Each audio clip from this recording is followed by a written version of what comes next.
Hello, Wolfpack! We're back, and once again, Kat's doing another classic tier list ranking for a stream. And this time we're doing it on one of the best Marvel shows ever, the Spectacular Spider-Man. Oh yeah, Spectacular Spider-Man's still awesome. So if you haven't noticed, there's apparently a new Spider-Man cartoon out on Disney+, and it's total crap. I suggest watching this show because it's free on YouTube and it still kicks ass all these years later. Spectacular Spider-Man was one of the first Spider-Man cartoons that actually focused on Spidey ever since the 90s show Spider-Man the Animated Series. It was a rather daring attempt at doing another Spider-Man solo show, and it succeeded for a lot of people. In fact, it made it like as one of the most definitive Spider-Man cartoons and one of the best Marvel shows of all time. Spectacular, spectacular Spider-Man. Spectacular, spectacular Spider-Man. Yeah, it had a kick-ass theme song too. This show is often seen as an equal to the great Spider-Man the Animated Series. It was made by Greg Weisman, who if you don't know, made the classic Gargoyle show, worked on Witch, and made Young Justice before it got bad. And yeah, it's a pretty kick-ass tune all these years later. Josh Keaton is one of the definitive Spider-Mans. He's up there next to Tobey Maguire and the animated series Spider-Man. I forget his name. Sorry, I did not grow up with the 90s animated series of Spider-Man. I watched reruns of that, but I was really watching Spectacular Spider-Man as one of my first cartoons for the webhead. Earliest stream so far. Yeah, I decided to do it a bit early because Wolf is busy. This and the 90s Spider-Man cartoons are goated, yes, definitely agree. This and the animated series, I both consider the best Spider-Man cartoon, not gonna lie, they're both very good. Kind of like Batman the Animated Series and The Batman. They both have their strengths, they both have their weaknesses, but overall, they're both great cartoons and great representations of our heroes. And Spectacular Spider-Man and the animated series are no different. Really love it. If you don't know, this cartoon is free on YouTube. Highly recommend you watch that instead of the garbage Disney Plus one, because this show is actually good. It actually did justice for the Spider-Man cast. As you can see, we got a lot of characters. And Josh Keaton became a fan favorite voice for the webhead. I do like Josh Keaton as Spidey more than Iron Man, but he doesn't do too bad as Tony. Christopher Barnes was the 90s Spider-Man. Okay, thank you. Yeah, Christopher Barnes. My friend Emily will kill me for not remembering that. I didn't really watch it, but I do know it ended without a real conclusion. Yeah, Spectacular Spider-Man suffers from the infamous Weisman curse. If you don't know, Greg Weisman makes great shows, but they're canceled prematurely before ever properly concluding. The one Weisman show that did suck was the revival of Young Justice, and personally I'm glad we're never getting it back because he didn't conclude it the first time he revived it. But yeah, Spectacular Spider-Man ended on kind of a cliffhanger. They do conclude a lot of seasonal character arcs, basically. There's like story arcs each season, and to be fair, a lot of them were given a proper ending at least, except for a few loose plot threads, namely the Green Goblin escapes, but I guess they had big plans for the third season when the Hobgoblin was gonna take over. Hey, Akira.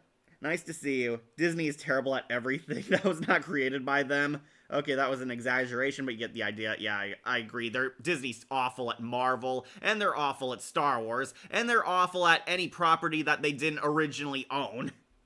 No conclusion like The Walking Dead finale. What are you talking about? The Walking Dead's finale advertised a whole bunch of spin-offs you had to get the real ending for. So technically it did end as planned. So if you don't know how a tier list works, we're going to be ranking all the characters from the Spider-Man show. Sorry, not the episodes. I wanted to talk about the characters since we did that for Transformers. But yeah, we're ranking from best to worst. If you don't know how a tier list works, here's the rundown. We have the GOAT, the greatest of all time, the S rank. These are iconic interpretations of the characters, and we probably will see a lot up here actually this time. Then we have the greats. These ones are good, they're fun, they did their job well, but they didn't have greatest of all time class, if that makes sense. Then we have good. These are decent, they did their job, they fulfilled their purpose to the plot. They were definitely good as characters, but didn't make it higher as iconic Spidey characters. Then we have whatever. These are the middling ones, the okay ones, the ones I don't really hate, but also don't love all that much. Then we have bad. These are the lame characters. These are weak. These ones had potential, but didn't quite find their stride. Then we have garbage. Worst characters of the show, period. And we might see a few down here, but we'll run over the list soon. And we have do not remember. These are characters, obviously, that I don't remember, but considering how good Spectacular was, I do remember most of them. Talk about Black Cat's father first. Oh yeah, the first ever quote-unquote Spidey villain, the cat burglar. By the way, some people say The Walking Dead should have ended with the season 8 finale. Yeah, it would have been better. Also, I forgot that Brooke from the Goosebumps the Musical is basically Cherry Bomb. Oh, she was. Okay. That's good to know. She got back on the Broadway scene and then got to star in Hazbin Hotel. Great hearing that. So I got my 500 waters here to stay refreshed because we have a lot of characters.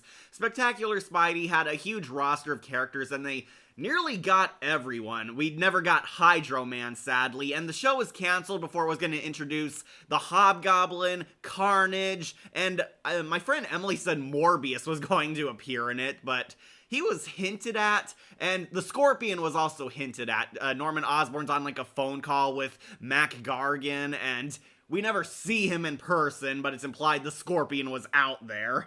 But yeah, some of Spidey's foes did not make it in before the show got canceled, but to be fair, they got a decent amount. Enough for a Sinister Six, that's for sure. And yes, Spectacular Spidey did the Sinister Six more justice than the Sonyverse ever did, or ever will. So let's start with the characters you all want to talk about. Spider-Man. And yes, it is weird that some of them have duplicates. I did not make this list, so don't ask me why would I include this character, or how is it that there are two versions of this character, like two Dr. Connors, one the Lizard and one his civilian.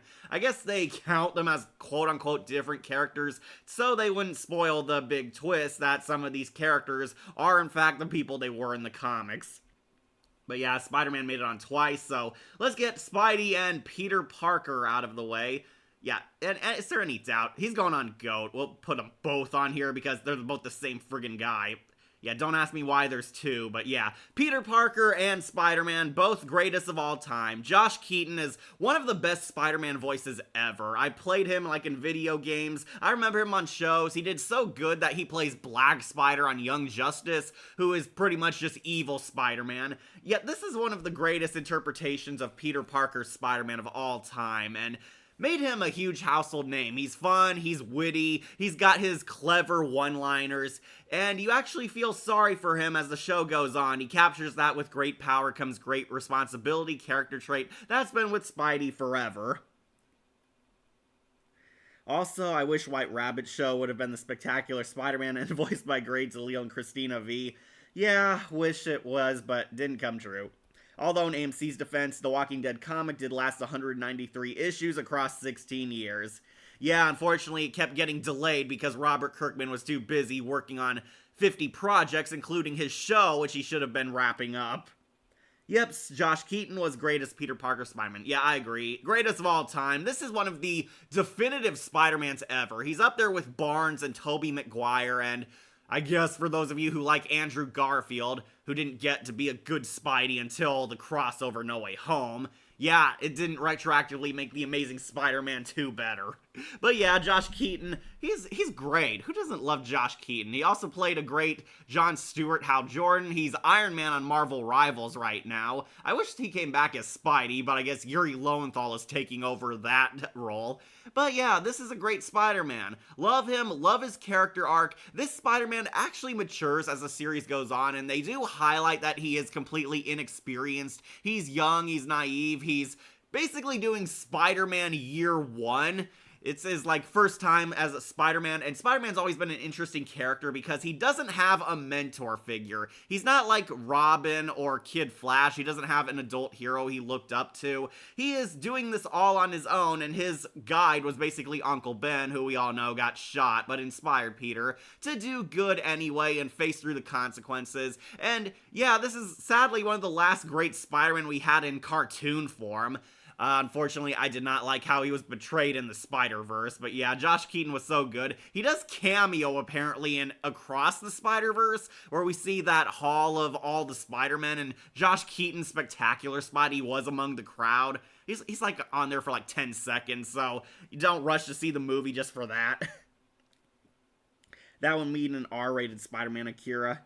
Yeah, Josh Keaton was Agent Spider on the Invincible TV show. That's right, since Amazon didn't get Spider-Man Invincible crossover. Well, Batman was also there too. You see his cape for like 5 seconds. But yeah, Josh Keaton Spidey, of course, he's the greatest of all time. I'm counting both Peter and Spidey as one because we know they are one and the same. Alright, somebody wants Spider-Man's first villain. Walter Hardy, he was the cat burglar, voiced by James Remar, who you remember as Papa Hitler from our Twilight Zone review, but he's been in a lot of good things. So, Black Cat's dad, I'll put him on good. Yeah, good, not great. This is the guy who shot Uncle Ben, the guy who robbed, like, the wrestling arena and stole their cash. He killed Uncle Ben, he shot him and carjacked him, basically, and he's the first quote-unquote villain Spider-Man fights and beats up. Spidey stops him, he's sent to jail, and we actually meet him for the first time in this show when he's locked up in the Supermax prison that Spidey's a part of. There's a huge jailbreak and a prison riot. All of Spider-Man's villains are there, including this guy who, dun dun dun, is Black Cat's dad. Black Cat broke into the prison and tried to spring her daddy from the jail, and they team up with Spider-Man because his villains are all gangbanging him and trying to kill him.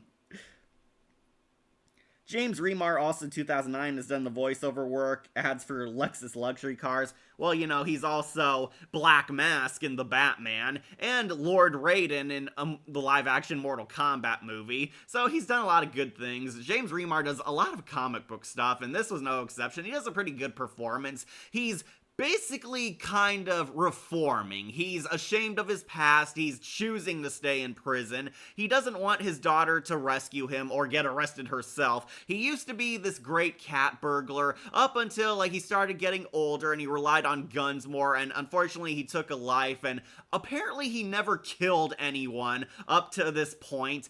He might know Peter Parker is Spider-Man. It's kept very vague. They imply the confrontation between the Sam Raimi kind of climax did happen, that he might know Spider-Man is Peter Parker because Spider-Man doesn't hide it, his disdain for him, and it's implied he might know, but he tries to make amends for that, and he stays behind, trapped in prison willingly, and he knocks out the other villains with knockout gas, basically, and Black Cat pretty much hates Spidey after this, and Spidey doesn't forgive him. It's pretty much kind of like this moral about not forgiving people who've wronged you, and how some people are not going to change instantly, but I thought he did pretty good. He was alright. I agree. I like how they added layers to Uncle Ben's killer. Yeah, that's true. They added layers to a lot of characters, except for Sally, the bitch. But yeah, Uncle Ben's killer got more character. It's implied we might have seen him again, especially because Black Cat wants to break him out, and he does have ties to Peter Parker's Spider-Man. It's implied he might know who Spider-Man is. He's the boy of the guy he shot, and he does feel a lot of regret for it. He and Spidey are going to have this kind of Joe Chill and Batman kind of relationship. Is he going to kill his dad's killer or spare him because it's the right thing? Yeah, he did good. Unfortunately, he only had 1 episode and 2 if you count flashback, but James Remar did good. Alright, so let's talk about the big man of crime. Everyone's favorite Spider-Man villain, the Joker of Marvel, the Green Goblin, and yeah, he's going on to GOAT. I will put him actually above Spider-Man because this is a really kick-ass Green Goblin. Steve Blum voices the Green Goblin because you're not supposed to know who it really is under that mask, and Steve Blum does pretty good. It's basically, he's doing a Joker voice. The Green Goblin is one of the best villains of Spider-Man ever, and Spectacular Spider-Man is no exception. He was the greatest of all time. He's fun, he's hammy, he's over the top, and he's also dangerously psychotic. He's one of Spider-Man's greatest foes, and you definitely feel that here. Only the good cartoons get canceled. Oh, yeah. If only season 3 was around, they definitely could have added more to this plotline. Yeah, they really could have. Also, Emily's sad that we didn't see Hobgoblin or Michael Morbius. I wish the show continued so that there might be some forgiveness from Spider-Man. That probably would have been what would have happened. He and the killer would have made amends, kind of like how Tobey Maguire's Spidey and Sandman did in Spider-Man 3. Steve Blum was fantastic as Green Goblin, definitely one of my favorite versions, along with William Dafoe. Yeah, William Dafoe, he is an awesome Green Goblin. I'm so sick of people making fun of the Power Ranger armor. It's like, that's cool, Power Rangers are awesome. Yeah, I know Sam Raimi showed what could have been was better, but I love William Dafoe's Green Goblin, and basically Steve Blum kind of acts the exact same. He's a psychopath, he's over the top, he loves one-liners more than Spidey. He really owns it, and the Goblin laugh is really creepy and awesome. I love those pumpkin bombs that have, like, murder screams programmed into them. The yeah, yeah, when they blow up or go off. That's pretty funny. Green Goblin is one of Spider-Man's best villains, and we basically see how he slowly rose up from some punk on a goblin glider to being pretty much the master supervillain owning New York. He rose up past all the other rival villains. This Green Goblin very much doesn't just consider Spider-Man his biggest foe, he does consider the other villains as competition. He manipulates, pulls strings, is basically kind of both the Joker and the both the Joker and both Lex Luthor of Spider-Man. As the Green Goblin, he's the Joker, and as regular corrupt CEO Norman Osborn, he's kind of the Lex Luthor. Speaking of which, let's do Norman Osborn. We'll also put him on GOAT. Yeah, Norman and Green Goblin, pretty much the same guy. It's a story of a bad man who got worse. Norman Osborn is not voiced by Steve Blum. He's actually voiced by the Clock King from Batman the Animated Series. And he does a pretty good job, honestly. He's clearly copying William Dafoe from the Raimi movies as the cold, calculating, ruthless CEO. He's more so Lex Luthor with the mask off, but with the mask on, he's the Joker. These two are kind of the same guy, but I know the show says, we become different people behind their masks. Some say the mask shows your true self, and yeah, they're implying the Green Goblin is what he really is deep down, but considering they're both the same guy, yeah, Norman Osborn, also the GOAT. He's a corrupt CEO, he's working in the back pocket of Tombstone, he's helping create supervillains, and we find out that he's actually hiding his Green Goblin identity. He frames his son for it, and yeah, this Norman Osborn is a cold SOB. He broke his own son's leg and dressed him up in the Goblin armor to frame him because he wanted to hide his own identity and save his skin, but he's so evil that he claims he was protecting Harry and himself. How could Harry become a man with his father in prison? Norman, don't apologize. I never do. Yeah, awesome. Hey, Emily, Power Ranger tier list?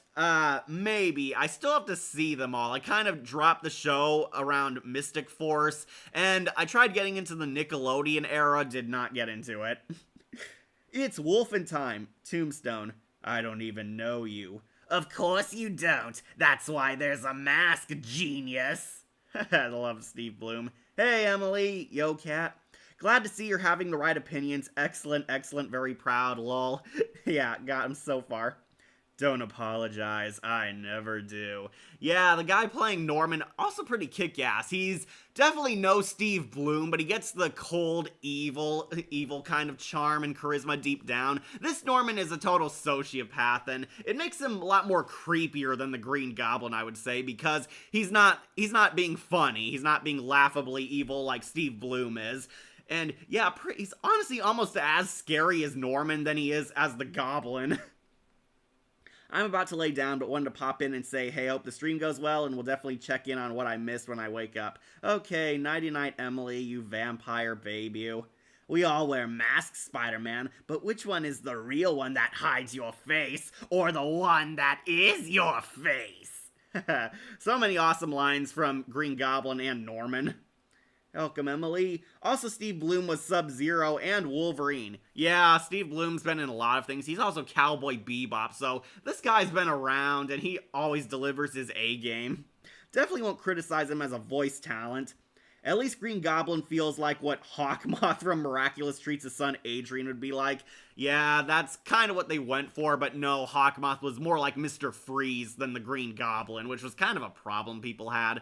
But yeah, Norman Osborn, pretty cool, pretty creepy. He's terrible father, but also very interesting villain. It's basically the story of a bad man who got worse. He was bad from the start. He was like this corrupt CEO, and now he's a cackling psychopathic supervillain who wants to own the entire state, which makes him a very compelling antagonist. So Norman and the Green Goblin, both greatest of all time. This might be my favorite Green Goblin period. Of course, William Dafoe is up there too, but definitely got an accurate representation of Green Goblin and understood why he was a great supervillain for Marvel. Alright, so we do have a lot of civilian characters, so I guess we should get some of Spidey's friends out of the way. Oh boy, Harry Osborn. Gonna piss off a lot of people off, but bad. I hate Harry Osborn. It doesn't help that James Arnold Taylor does his Johnny Test voice. I swear, he does his Johnny Test voice for every character that's supposed to be a kid. But yeah, this Harry Osborn is a terrible friend. Harry sucks in this show because he's cruel, he's nasty, and he pretty much backstabs both Peter and Gwen first chance he gets. I know a lot of people are gonna say, well, it's because he has his abusive dad influencing, but you know, his dad never told him, hey, abandon your friends or manipulate girls into liking you. He just told him to cowboy up. Yeah, Steve has voiced a lot of video game characters. Yeah, I know that. He's on the Arkham series as half the thugs. I would just like to point out that the second time we hear Norman say don't apologize, I never do. He's talking to Peter and he steps out of his chair like he's about to hit him if he says I'm sorry. Bad? How could he be bad? I have to agree, Harry isn't the best in this. Definitely prefer the 90s version. Yeah, that Harry was S tier. This Harry... Okay, so I know it's supposed to be about him being corrupted by his dad and slowly turning into the Hobgoblin, or so we think. They try to set him up as the Green Goblin, but Harry's a terrible friend. I'm sorry, he just is, and that's why I hate him. I know he's not a bad representation of the character because they do get his drug addiction from the comics adapted, and they do set him up that he's going to eventually become a goblin. Hopefully not the new Goblin. I want him to be the Hobgoblin like he actually is and have the cool hooded suit. But Harry sucks. He's nasty, he's a jerk, and it's very unclear if we're supposed to feel sorry for him or understand why he becomes a villain. His dad is a terrible influence on him, of course, and his mom is pretty much neglectful. Hilariously, the mom isn't even on here because she did nothing in the series. But yeah, he's mean, he's a bully, he's a shallow prick, and pretty much what sealed him as bad is the series finale. At the end, he finds out that Gwen and Peter have feelings for each other, and Gwen's going to dump him. So what does he do? He emotionally manipulates Gwen into staying with him by using his dad's death to guilt her.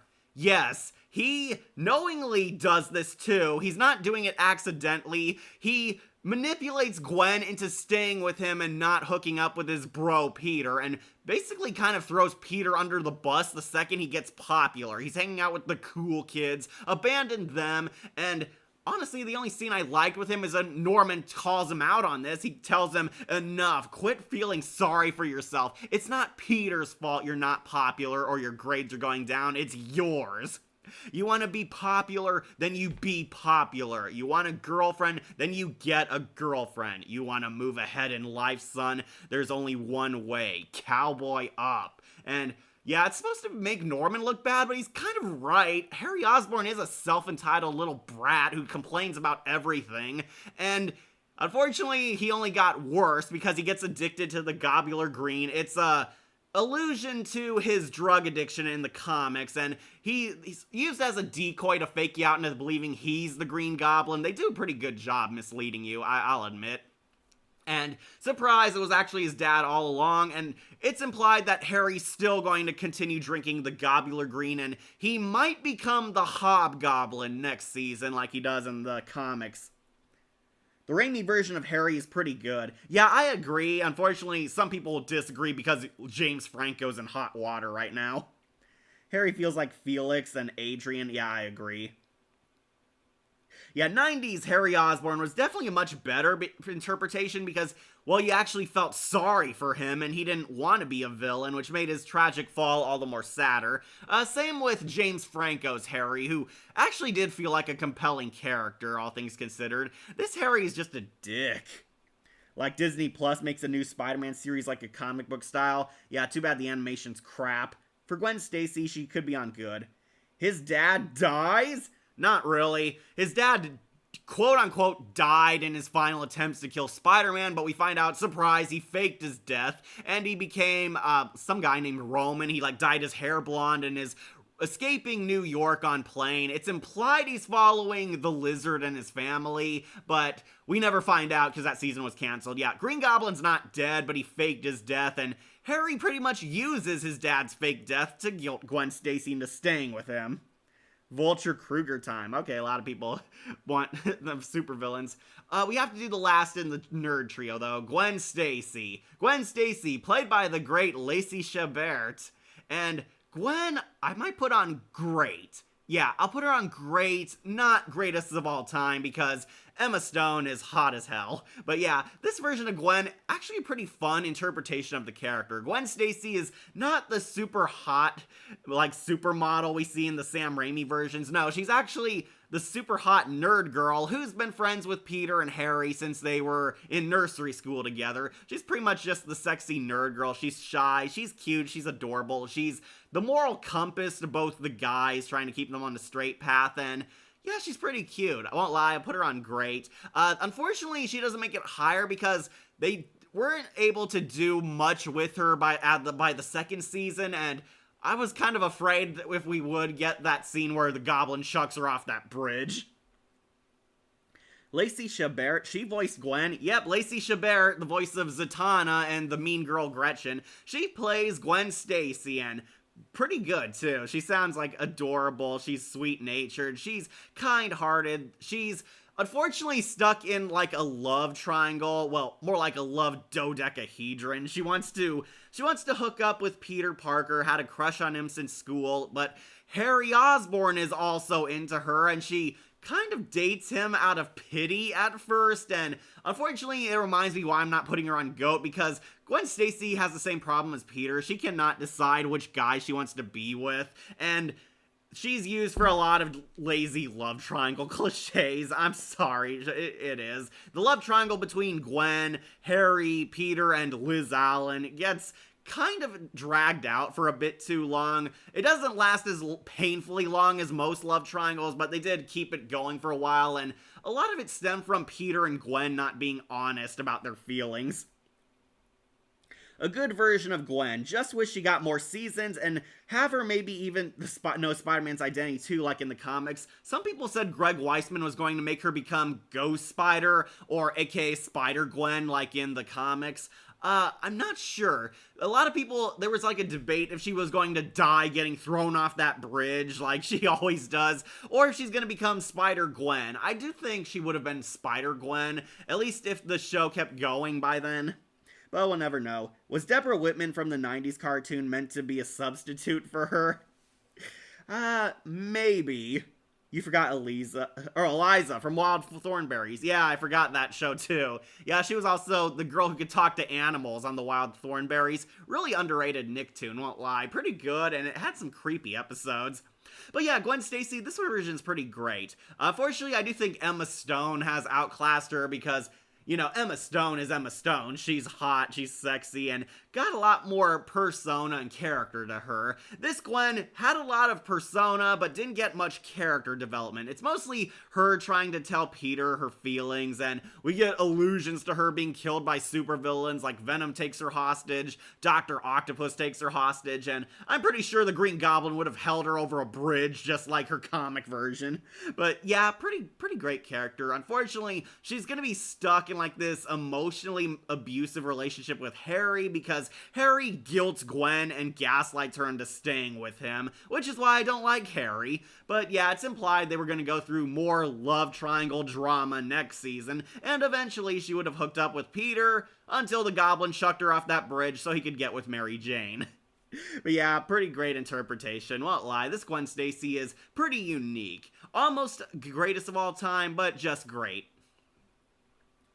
Okay, so somebody wanted the supervillain, so let's start with Spider-Man's first actual supervillain, the Vulture, played by Freddy himself, Robert Englund. Vulture, I might put on great. Yeah, he's almost a GOAT. I'll put him on great. This is Adrian Toomes, the businessman, creator of aerodynamic weaponry. He gets his tech stolen and annexed by Oscorp, and he vows revenge on Norman Osborn by becoming the Vulture, the flying Birdman with super sharp, supersonic, super speedy razor wings that can help him fly in midair. And Vulture's always been kind of a cool villain, mostly thanks to his high-tech suit. He's been kind of reduced to a jobber for other villains, but in this show, I think he actually stands out as a pretty fun interpretation of the character. Robert Englund definitely owns this role, though I kind of question why Robert Englund wasn't more of a scary villain, like Mysterio, or maybe Robert Englund as Morbius. That would have been awesome.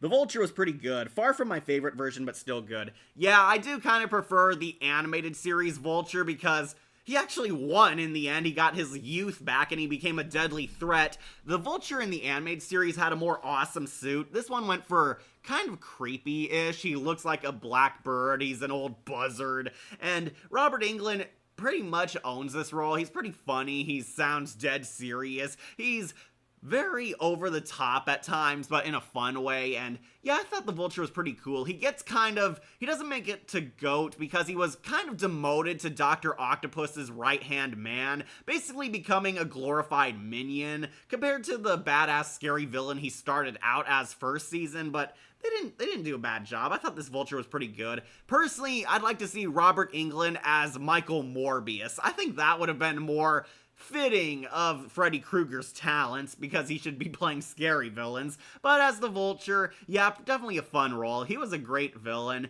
but he was basically outclassed by superior villains, Green Goblin being among them. But yeah, I'll put him on great. Also, Zatanna Zatara and Young Justice. That was Nolan North. Oh, Zatanna Zatara. Yeah, that was Lacey Chabert. Lacey Chabert is, yeah, Eliza Thornberry. Somebody said that. Melanie Stapler's in Scooby-Doo Mecha Mutt Menace. That was one I didn't see. Oh, she was in Gargoyles. Didn't know that. And I didn't know she was in American Dragon. 1, 2, Vulture's coming for you. For the next GOAT, how about Sandman? Okay, Flint Marko was a nobody, but Sandman is the GOAT. Yeah, I'll put him on GOAT. I'll put him beneath Peter, though. Yeah, Sandman, Flint Marko, played by Bender himself, John DiMaggio. This was a pretty great interpretation of the character. Sandman underwent a surprisingly large amount of character development in this show. He basically starts out as a lowly goon getting his ass kicked by Spider-Man and being a minion for the real powerful supervillains. He's basically a lowly gang thug working with the Rhino on small, crimes, basically, and Spider-Man routinely beats him and the Rhino's asses because they're losers. Eventually, he undergoes a science experiment to turn himself into a supervillain. Flint Marko becomes the Sandman. The ability to control sand and control the earth, can morph his body, shapeshift like Clayface, and John DiMaggio is pretty hammy and over the top, but because it's John DiMaggio, he's funny. And yeah, I do think this was a pretty good interpretation of the character. He is a GOAT. They actually made Sandman one of my favorite characters. I've never really cared for Sandman until Spider-Man 3 and this cartoon because basically Spider-Man and Sandman are kind of like a typical hero fighting super-powered supervillain who can shape the elements, and he never really had that great a persona in the old stuff until this show actually made him very compelling. He's kind of a bumbling fool. He slowly becomes deadly as a supervillain, and they actually tease that there might be some good in him. Greg Weisman clearly did read the comics, and if you don't know, Sandman did become a good guy in one of the comics, and they were setting that up, that Sandman actually had a good heart in him deep down. We see him nice to children. We see him avoid civilian casualties, at least. He saved a bunch of sailors from a blown up ship, and he ultimately sacrifices himself to save New York from a catastrophic explosion from a tanker he was attacking. This version of Sandman was used a lot in the series, surprisingly. Yeah, I'm kind of surprised. Sandman and Rhino got a lot of focus in this show. I guess it was because they didn't expect the Amazing Spider-Man to use them for their movies. I wish Sandman became a hero. Yeah, they were clearly setting that up. We were going to see hero Sandman. We see him sacrifice himself. Spider-Man thinks he died. But we see, dun dun dun, Flint Marko still alive and kind of morally gray now. They were going to probably have him redeem himself, but yeah. And yeah, this Sandman was pretty cool. They made great use of his powers. The animation really stepped up whenever Sandman fought Spidey. They contorted his body, turned him into a kaiju. He had these giant hammers. He used some sort of like Clayface powers. He had this super crazy prison that had to keep him like from morphing in his sand form. Yeah, Sandman was actually pretty cool. I will say this is a very great Sandman. Unfortunately, the animated series never got Sandman. They instead had Hydro Man. Hydro Man did appear in this show, but he's a regular civilian and on screen for like 2 minutes. So I guess we don't count him. He was good in Spider-Man 3, but I wish they gave him better solo fight scenes with Spidey. I thought the subway fight scene in that movie was pretty good. Yeah, he is Lord Drakon in X-Men Legends 2, Rise of Apocalypse. Oh, Juggernaut, okay. Rhino in Spider-Man Friend or Foe. Yeah, that's funny. He went from Sandman to Rhino. Brother Blood in Teen Titans. Great role, great show. Dream Slayer in Justice League. That guy had like 2 seconds of screen time. Also, General Grievous in the Clone Wars. Yeah, you know, he was also Bender and Jake the Dog, but I guess those roles weren't as big. Yeah, Sandman, greatest of all time. I will say he's a GOAT. One of the more interesting Sinister Six members.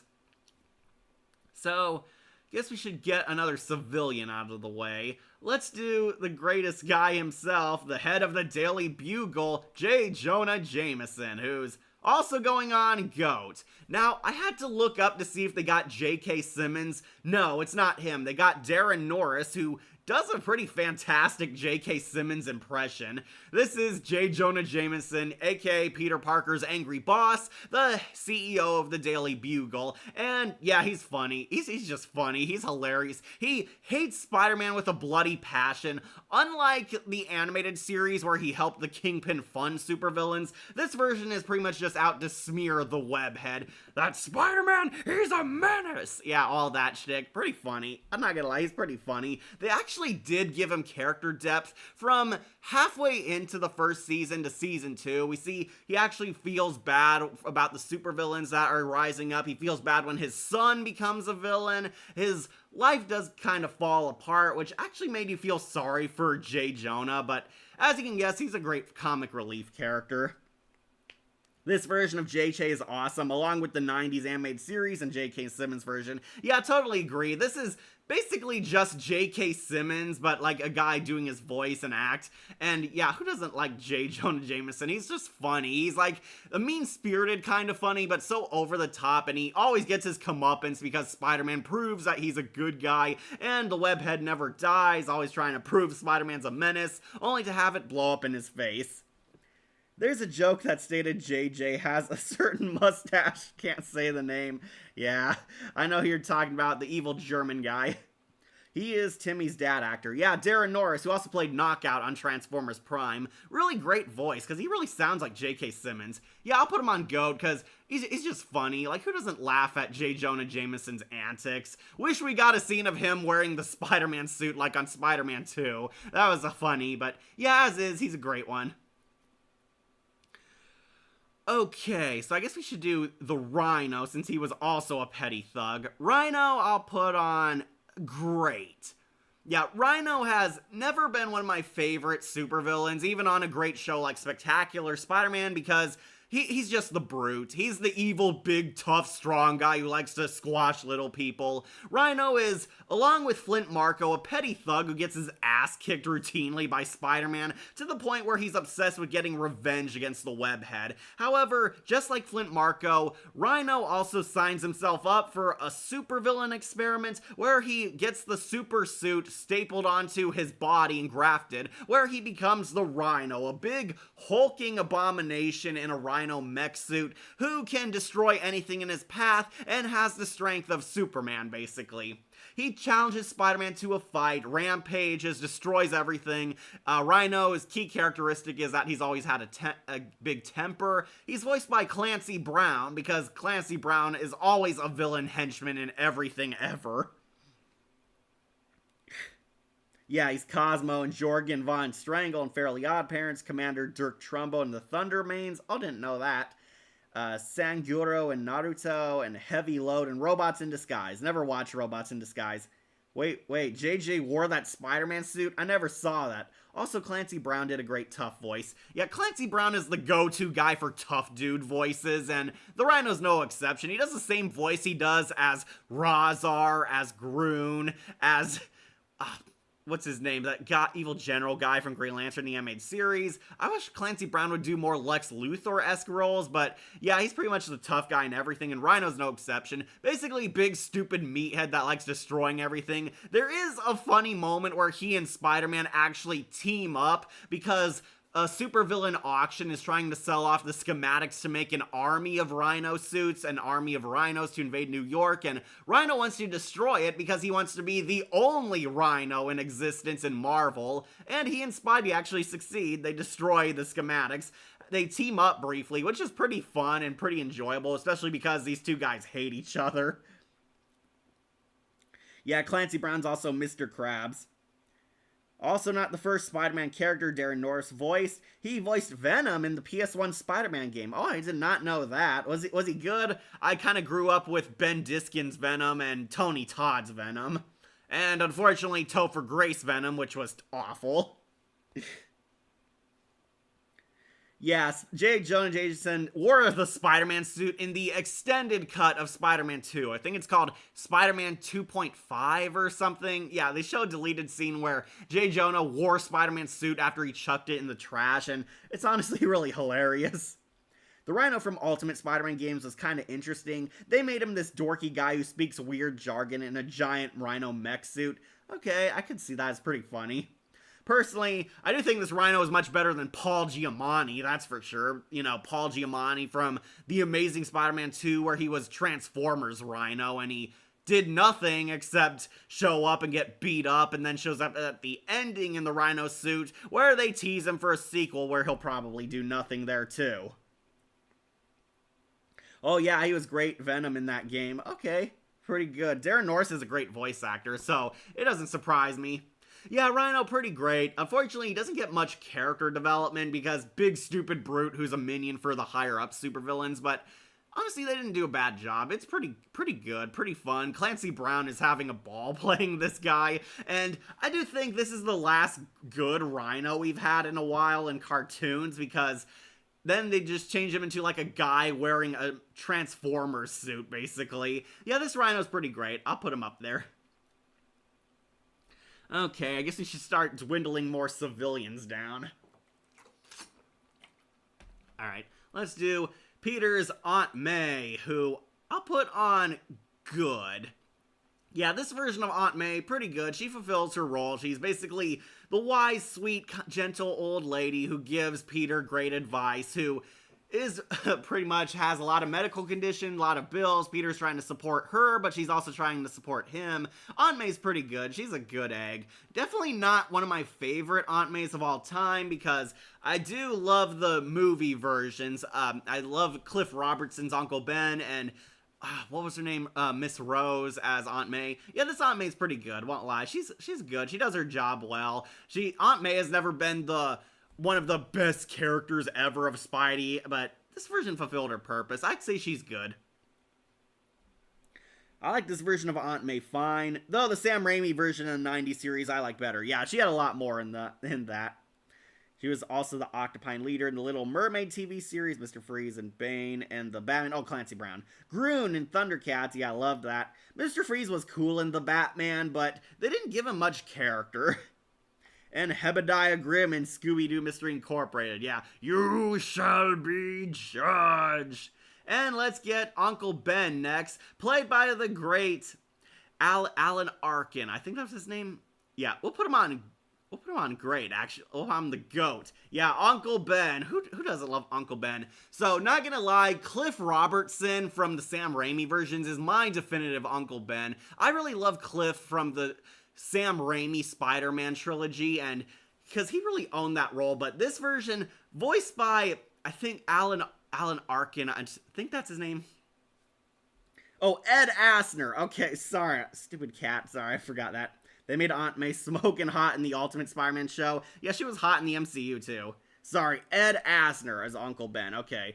Ed Asner, who played J. Jonah Jameson from the animated series, comes back for Spectacular, but this time voicing Uncle Ben, the wise mentor figure, the man who shaped Peter's life, his true father, the inspiration behind why Spider-Man fights for good. And Uncle Ben is great. So, Ed Asner did play J. Jonah in Spider-Man the Animated Series. However, I think he only came onto this show because Greg Weisman basically rehired his Gargoyles cast to come back on this show. And if you don't know, Ed Asner played Hudson, who was also the wise old man mentor figure in that show, so it only felt fitting to bring him back as another wise old man mentor figure for Spidey's life. And yeah, pretty good. Who doesn't like Uncle Ben? He is Spider-Man's guiding light, his hope, his inspiration, the man who was his true father. And yeah, they did a great job on this show, showing why Uncle Ben was vital to this series, because Uncle Ben does the impossible. He helps Peter reject the Venom symbiote, and that's what earns him higher than Aunt May on the GOAT role.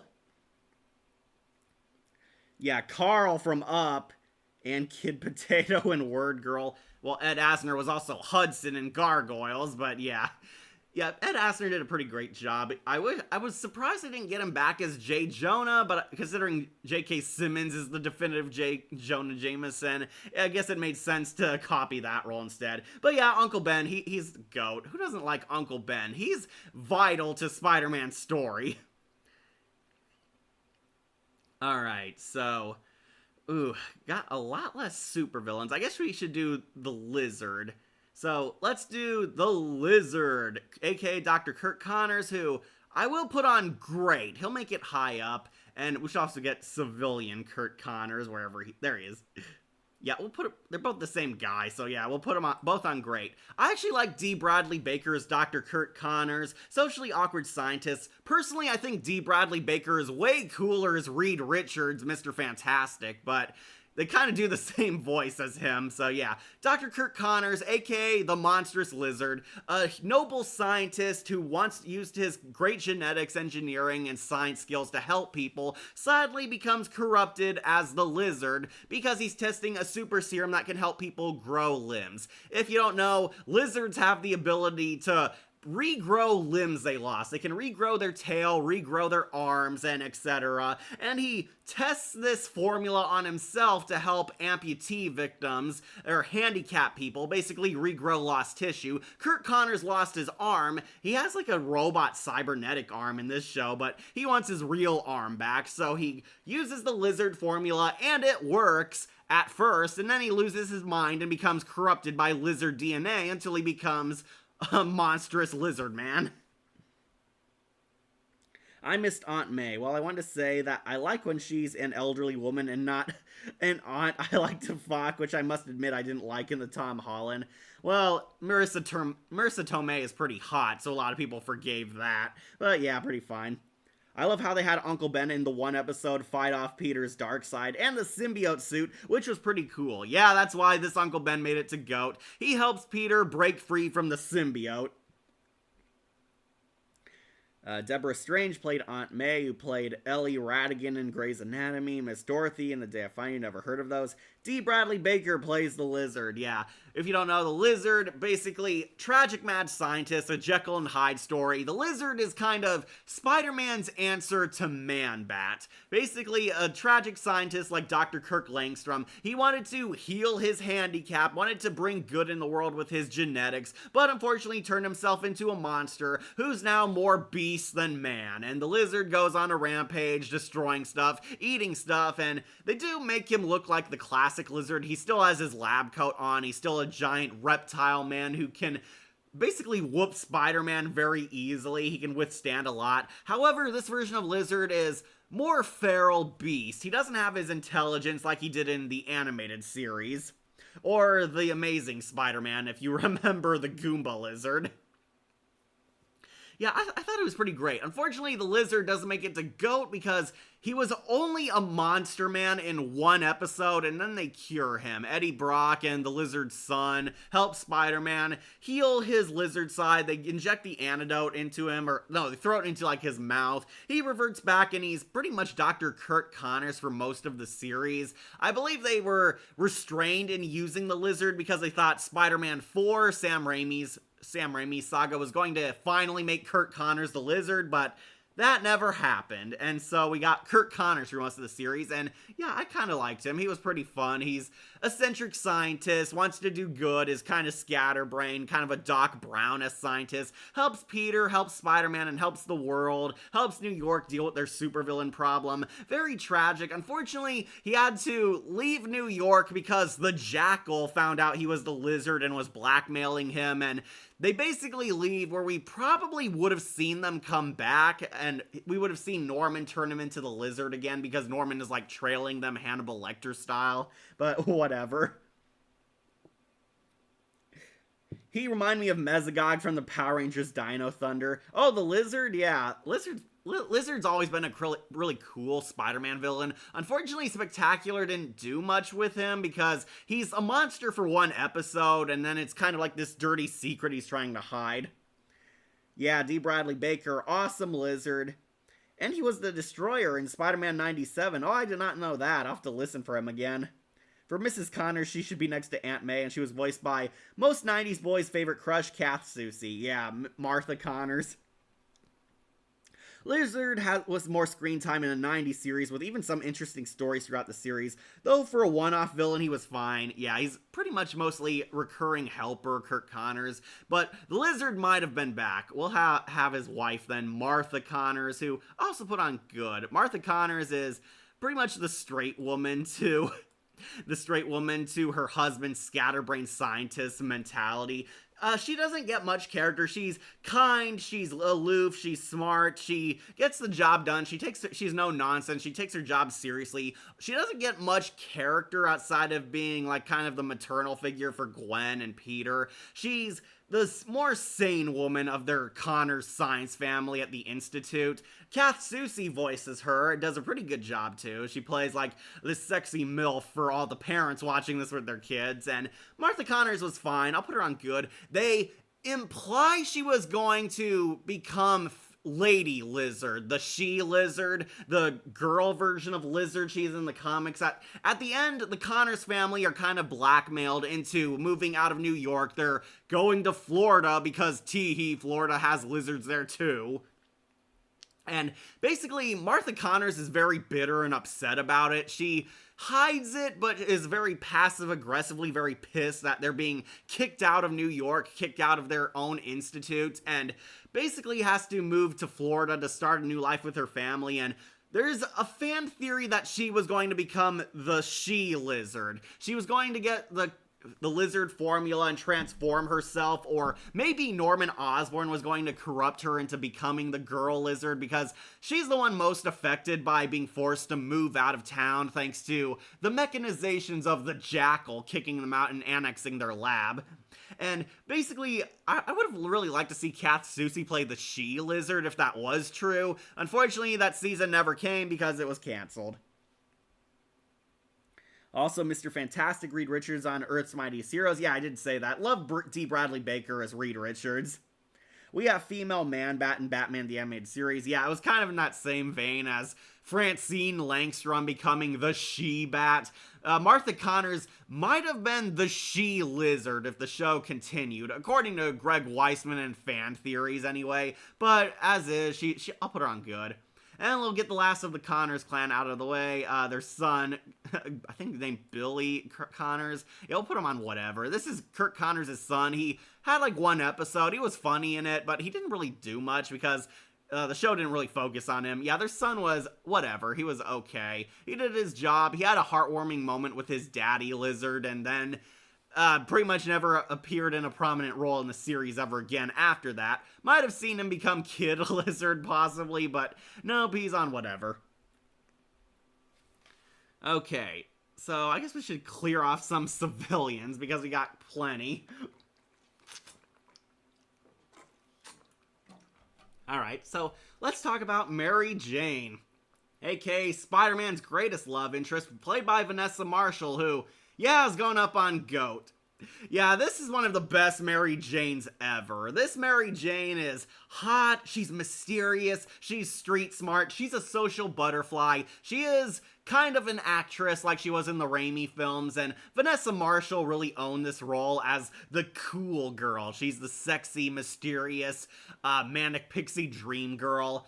And yeah, I think Mary Jane was pretty awesome in this series. It actually made me like Mary Jane again. GOAT, absolute GOAT. Love this version of Mary Jane a lot. Yeah, you got good taste, Shadow Link. Fun fact, Starfire is part cat in the comics. Oh, yeah, that's weird. Yeah, this Mary Jane is awesome. I think the greatest Mary Jane we've had since the animated series. The animated series, Mary Jane had a very compelling arc in her relationship with Spidey. One of the saddest scenes in that series, too. But this Mary Jane, pretty awesome. Really liked her. This is definitely the girl of Peter Parker's dreams, and I liked him with her more. Mary Jane is a lot more street smart, very confident, very proud of herself, and isn't afraid to defend Peter, defend Gwen Stacy, and even mouth off to the cool kids. She rejects Flash in this version. Very cool, very strong. This was a great version of Mary Jane. I completely understand why all the fanboys really crushed on her. Don't worry, she's 18, so she's legal. It's not creepy. Raimi Mary Jane is still top tier hotness to me. Yeah, I love Kristen Dunst's Mary Jane. She's hot, but she's also very wishy-washy with her feelings. That Mary Jane was kind of mean at times. This version of Mary Jane, really awesome. Love how she basically mouths off to the popular kids when they try to bully her and Parker, and shows how cool she is. She is great. She has a wonderful personality, as the show would say. Yeah, I definitely understand why she's the GOAT. Alright, so Peter's last love interest, Liz Allen. Liz, I'm gonna put on great. Yeah, I'll put her under Rhino, but I'll put her above Gwen Stacy because she was a little bit better as a girlfriend. This is Liz Allen, one of Spider-Man's early love interests, the first time he tries to have a normal relationship, and it's with the super hot cheerleader Liz Allen, who was race-bent for the show. She's now Hispanic instead of white, but not a huge deal breaker. Vanessa Marshall also played Danica LeBlake in What's New Scooby-Doo. Ah, awesome. Mrs. Black White, the Be Cool Scooby-Doo. Never saw that because the animation sucked. Poison Ivy in Lego DC Comics Superheroes Justice League Gotham City Breakout. Well, she was also Poison Ivy in Young Justice, so you could have saved time on that. And Huntress in Justice League Heroes. Yeah, Vanessa Marshall's a really cool voice actress. Anyways, Liz Allen, I know a lot of people like her because honestly, she was a much better girlfriend for Peter Parker because she was more confident and actually let him know she had feelings for him, whereas Gwen was too shy. Unfortunately, this is what I don't like about Liz Allen, how her relationship with Peter is set up. Liz Allen is basically a bully towards Peter at the start. She thinks he's a loser, thinks he's a nerd, and doesn't want to be tutored by him when she needs help with her grades. She acts like a total bitch, and then the moment Peter finally stands up to her and basically ditches her to be Spider-Man, basically kind of calling her out and shunting her aside because she doesn't like him to go be a hero and leave her, she suddenly develops an attraction to that. It's like, so let me get this straight. When Peter's nice, kind, and friendly and trying to help you, you treat him like dirt, but the moment he pretty much stands up for yourself, calls you out, and treats you like dirt and abandons you, suddenly she's all over him. Women, am I right, fellas? Yeah, basically, Liz, I guess, gets attracted to Peter showing some backbone and standing up for himself, and then suddenly she's like all over him. She wants to ditch Flash to hook up with Peter Parker, and she's basically the romantic false lead for Peter. She's trying to be his girlfriend, but really he's supposed to have feelings for Gwen or Mary Jane. Love is complicated. Yeah, very, especially when you're in high school. Kind of strange. I prefer Peter with Liz over Gwen. Not at first, but Liz had definitely got good development over the series. Yeah, Liz Allen did have character development. She does kind of become a defrosting ice queen. She's at first very mean and nasty towards Peter, but then suddenly really loves him and is all over him, and then becomes his supportive girlfriend. She's a lot more forgiving towards him in later episodes, like forgiving how he quote-unquote needs to run to go work for the Bugle, aka be a superhero. Slowly forms this kind-hearted, sweet, romantic relationship with him. She tries to be a better girlfriend, and Peter tries to become a better boyfriend, but it's very clear he still has feelings for, like, Gwen Stacy and maybe Mary Jane. We know he and Mary Jane are gonna end up together, so this was not going to last, and basically, after a lot of will they, won't they tension with Liz, they do not get together. He decides he has feelings for Gwen Stacy and breaks up with her. She throws a big scene and pretends that she dumped him, but then we see she's crying and feeling bad over it because she didn't want her relationship to end because she actually liked Peter, which kind of shockingly good character development because Liz did become a nice girl by the end. A lot of people prefer Peter with Liz because they did have better chemistry and actual romance going on. It wasn't the will they, won't they stuff with Gwen, which dragged out for 2 seasons. Liz kind of sounds like Penny from the Peabody and Sherman movies. Yeah, she kind of was. Also, Liz is like Kagami and Weiss. Actually, Kagami was at least likable and was a friendly person. Liz Allen was a bully at first. Just showed up. Who's the girl with the large mouth? Oh, that's actually Connors' son. I think his name is Billy Connors. Yeah, he's on whatever because he did nothing and was only important for 1 episode. Yeah, Liz is better than Chloe from Miraculous, but dude, a pile of crap is better than Chloe from Miraculous. Yeah, Liz Allen, I think she's great. She was a pretty good romantic false lead. She had a lot better chemistry with Peter, and you kind of understand their breakup because Liz does not know Peter Parker is Spider-Man, and that does cause a rift between them, and Peter breaks it off, becomes just friends, but very clearly not gonna be just friends.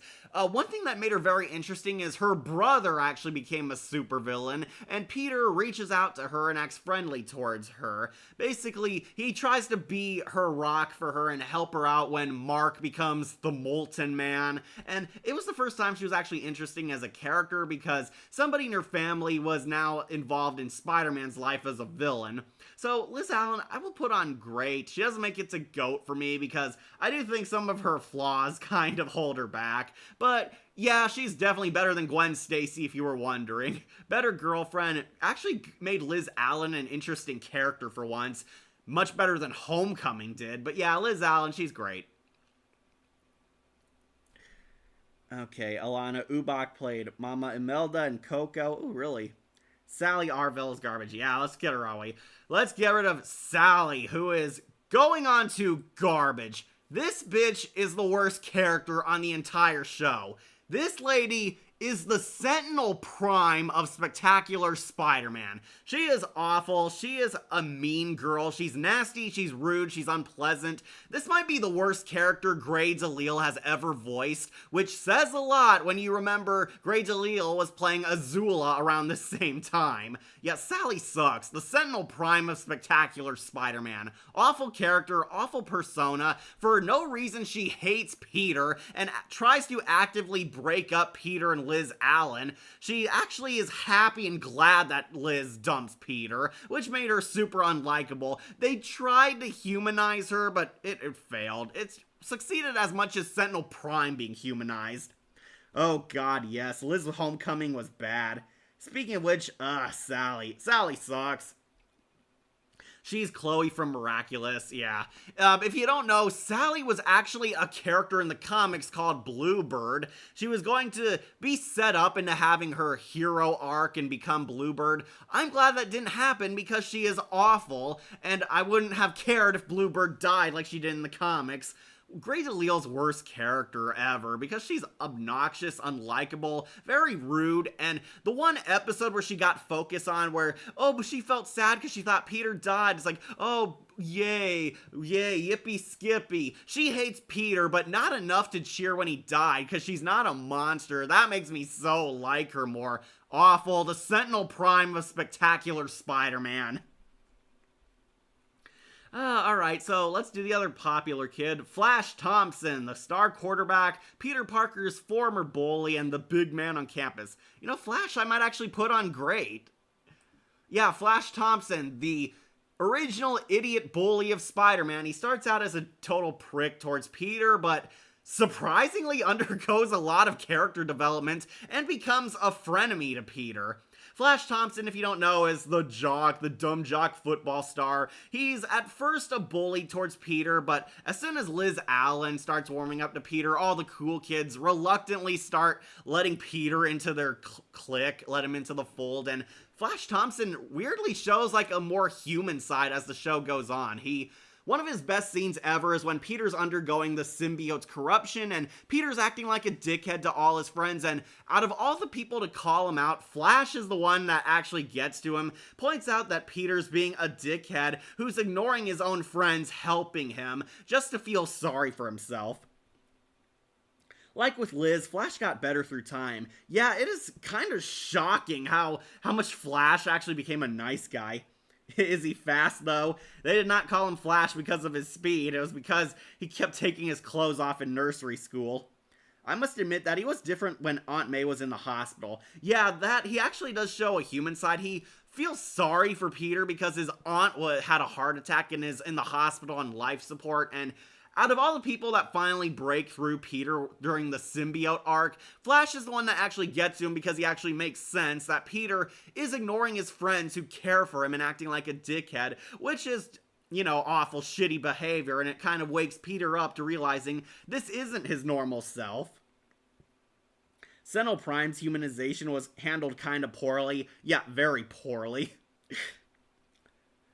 Like, is this Alice May played by Grey DeLisle if Hinton Walsh and Grey DeLisle swapped roles? Yeah, Grey DeLisle probably would have been good as Alice May, but Sally, no, one of Grey DeLisle's worst characters ever, which says a lot when you know she was Azula the same time these shows were out.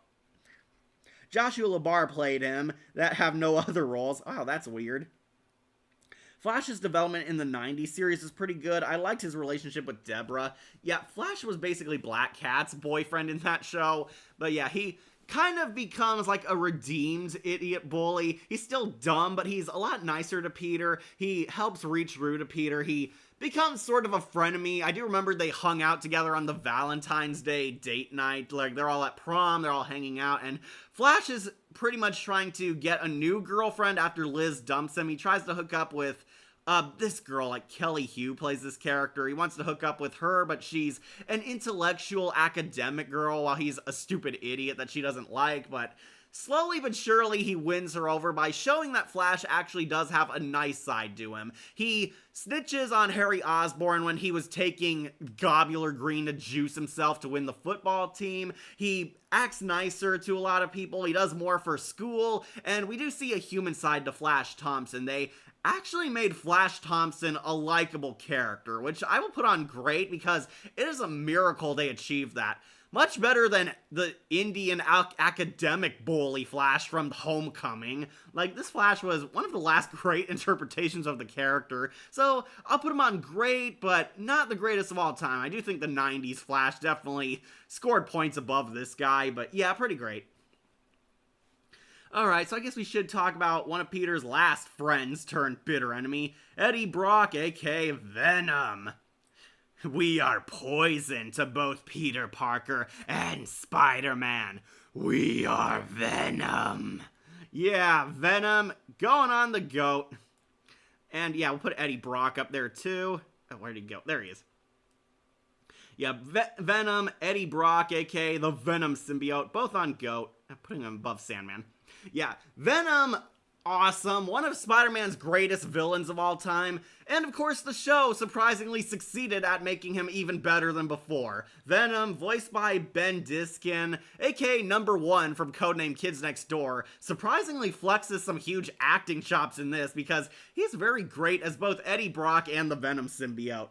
My favorite version of Venom. Scary, intimidating, and overall great. Oh, don't forget awesome use of his superpowers, too. I love that creepy Bishaman Darkstalker's mouth he grows on his torso. And I love the way the Venom symbiote moves in this, all liquidy-like over people. Venom is great in this cartoon. The greatest we've ever seen since Hank Azaria's Venom from the 90s Spider-Man.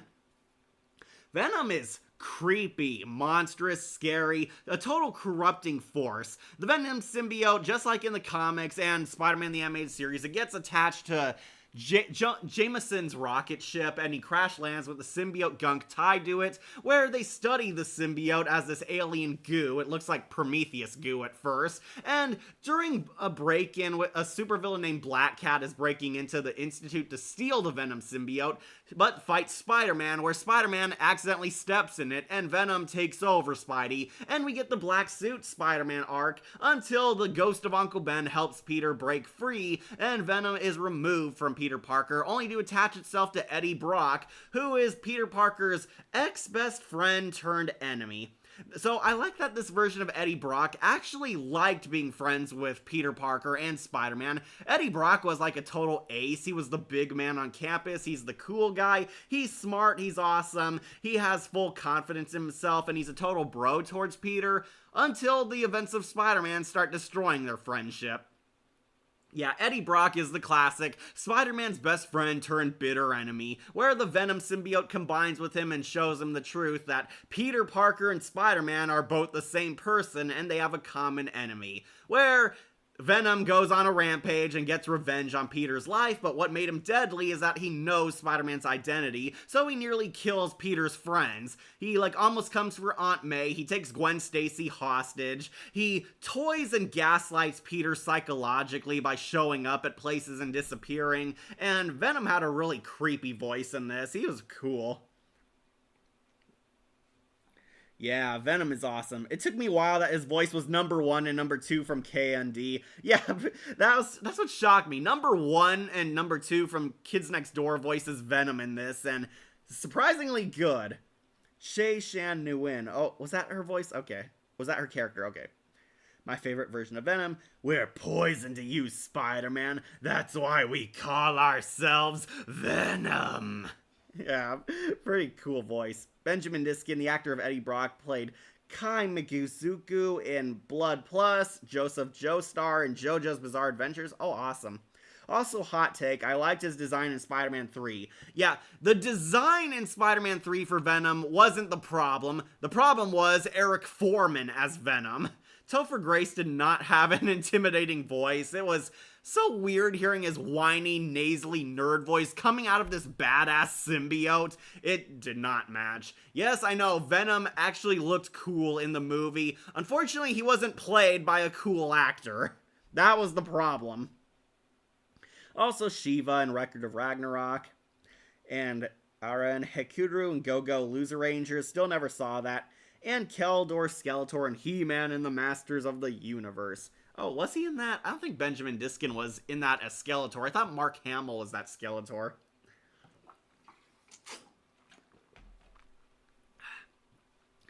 Sorry, needed some water. Yeah, Venom, really awesome. His weakness is exactly the same like in the classic comics.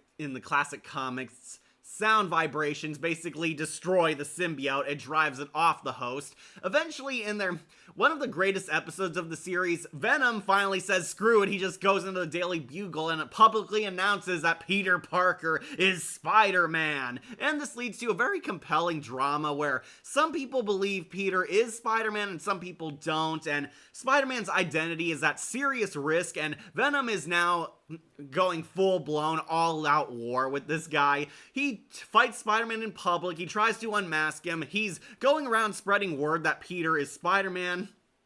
And finally, Peter has enough and finally fights Venom in an epic final death battle where he uses this gene cleanser, this kind of antidote serum, which removes Venom from Eddie Brock permanently. Eddie Brock is broken. The Venom symbiote leaves him, goes down the drain, and I guess the symbiote was going to connect to Carnage next season because We do see Cletus Cassidy has a cameo in this show. He doesn't say anything or do anything. They were clearly setting up Carnage to be a villain in Season 3, but yeah, the symbiote goes down the drain and Eddie Brock is rendered insane. He's completely broken because it only loved me for the hate, and he's taken off to the nut house where Venom, at least Eddie Brock's Venom, has been completely defeated. They did give proper conclusion to this character arc, and yeah, Venom is awesome, and Eddie Brock is also awesome, which made him a deadly threat. Oh, I want Black Cat next day. And Nino, Carapace, and Miraculous Ladybug. Oh, that was Ben Diskin? I did not know that. Yeah, this version of Venom is awesome. I kind of wish we got to see Carnage, especially because they were setting up Carnage. We do see Cletus Cassidy has a cameo in the asylum, but he doesn't say or do anything. They did get the red-headed kind of Ronald McDonald kind of look for him.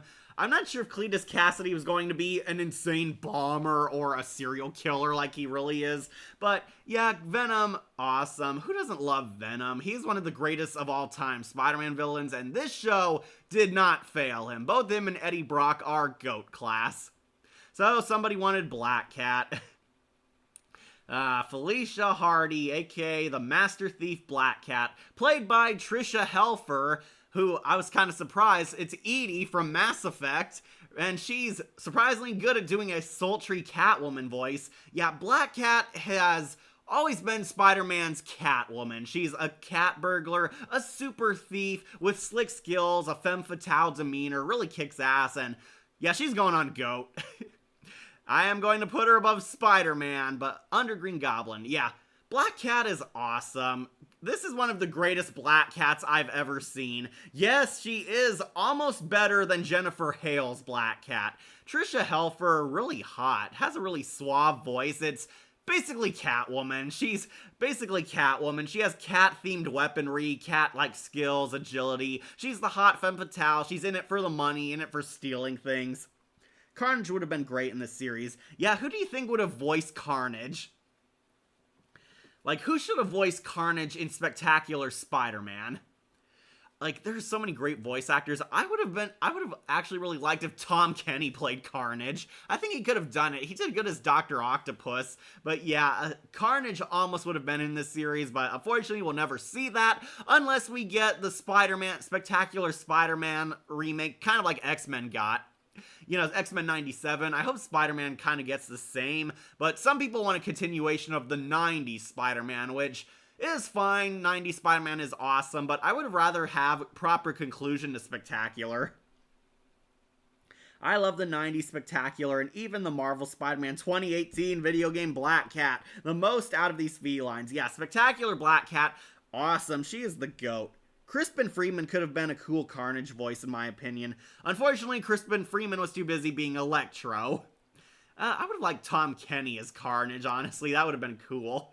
But yeah, we'll see who else would come up with fan theories. Anyways, Black Cat, she only had like 4 episodes, 2 of which were cameos, 2 were plot relevant, but she made a great impression. She made her mark for sure. This is a very hot, kick-ass Black Cat. She is the greatest of all time, in my opinion. My friend Bodie actually loves her more than Jennifer Hale, but Jennifer Hale got points because she had character development. This version of Black Cat starts out as Spider-Man's Catwoman. She's a frenemy to him at first. They team up to stop the chameleon, who's ruining Spider-Man's life by impersonating him and trying to frame Spidey as a villain, but they have like a will they won't they relationship too. Black Cat seduces Spidey. She steals jewelry while helping him save the day and clear his name, so she's not full good. Then she comes back bringing her dad, the cat burglar, from prison, where unfortunately she completely turns against Spider-Man. She now says she's not gonna take it easy on the webhead anymore, and from this point on they're now enemies. I am 100% sure she would have completely turned around and fallen in love with him again. Like, Spidey would definitely try and win her over. She'd become a defrosting ice queen just like Liz.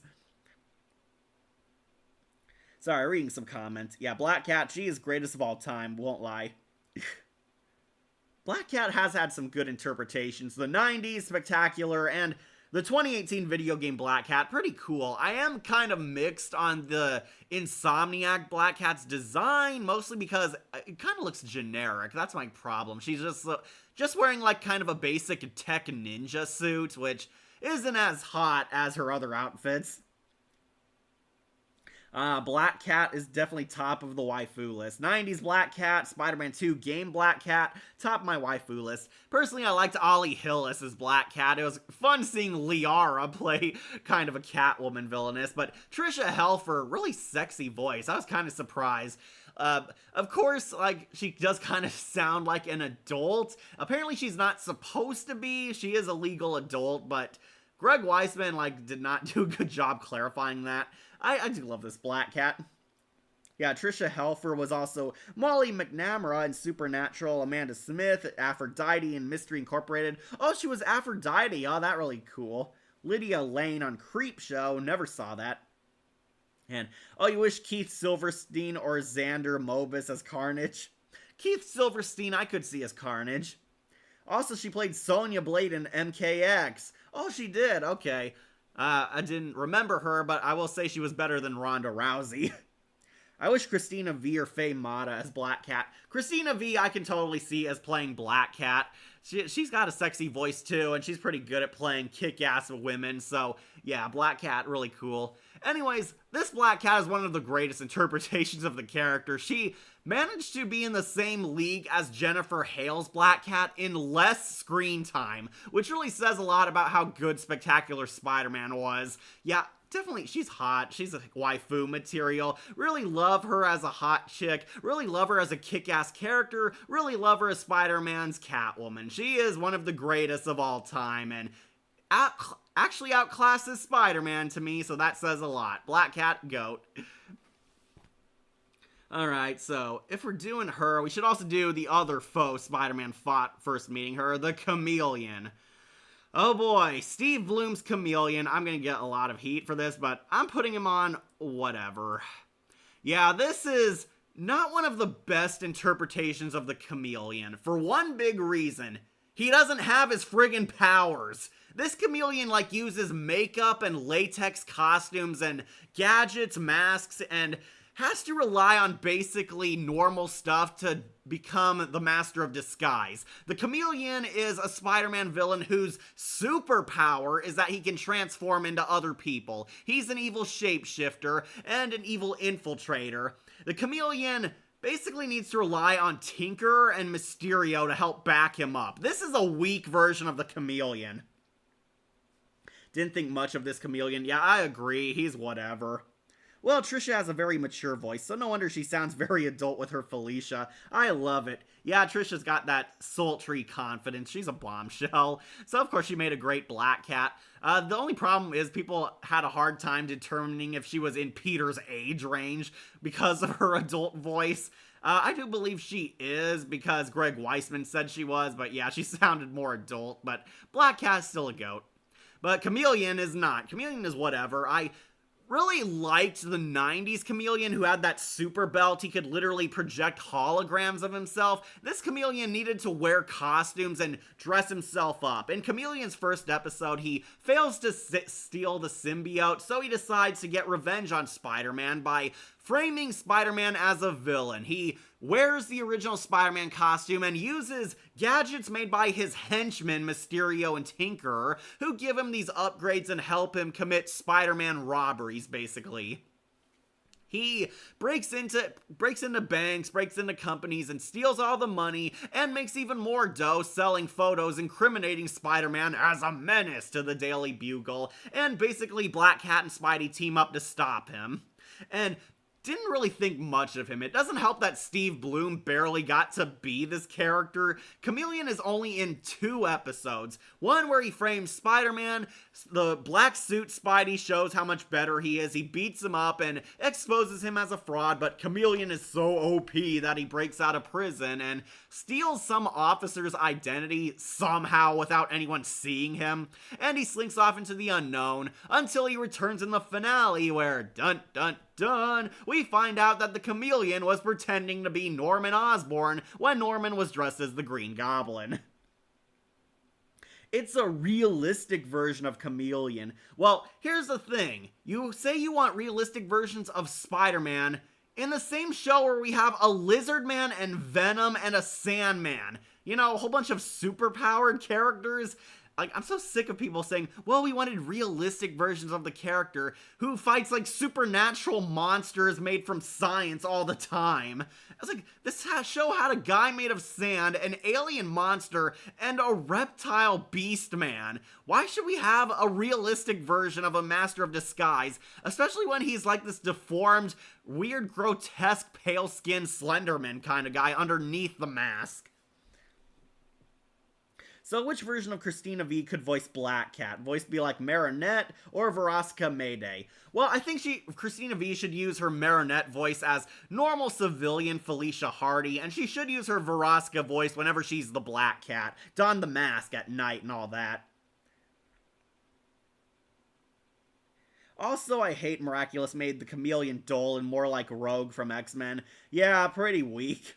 Fun fact, he was voiced by Jim Cummings, but in grunt voices in the 90s. Yeah, that was kind of a fun character tick. The Chameleon didn't really talk in the 90s show. He was a total mute. He talked whenever he was in disguise mode. He could mimic people's voices, but ironically didn't have his own. I'm kind of curious if this version of Chameleon would have been related to Electro and, you know, their grandpa, the Red Skull, like in the 90s show, because I thought that was actually a cool character trait given to him. I know Emily hates that Chameleon and Electro are brothers, and they were trying to rescue their grandpa, the Red Skull, out of his dimensional hell, which I thought was pretty fun. I wonder what Greg was thinking with Chameleon when all those other superpowered variables exist. Yeah, the Chameleon is kind of a plot device in this version. He's been disguised as Norman Osborn whenever Norman was the Green Goblin, and basically giving Norman an alibi. I guess the Chameleon took the job for all those easy paychecks, basically pretending to be Norman. Eventually, Harry realizes that the Chameleon is posing as his dad because he apologized. Norman Osborn never apologizes for anything. And we see that dun dun dun, Green Goblin was actually Norman, his dad, and Norman Osborn, who was helping Spidey and Harry, was actually the Chameleon, who jumps out and parachutes where we never see him again unless he came back in the third season. Oh, Montana and Shocker next, okay. Yeah, this version of Chameleon, whatever. I prefer the 90s animated series Spider-Man because, let's face it, 90s Spider-Man had the greatest interpretation of all those Spider-Man villains, and Chameleon actually had superpowers in that show and did a lot more. This version of Chameleon, whatever, he was kind of forgettable, just another face in the crowd. Okay, somebody wanted Electro.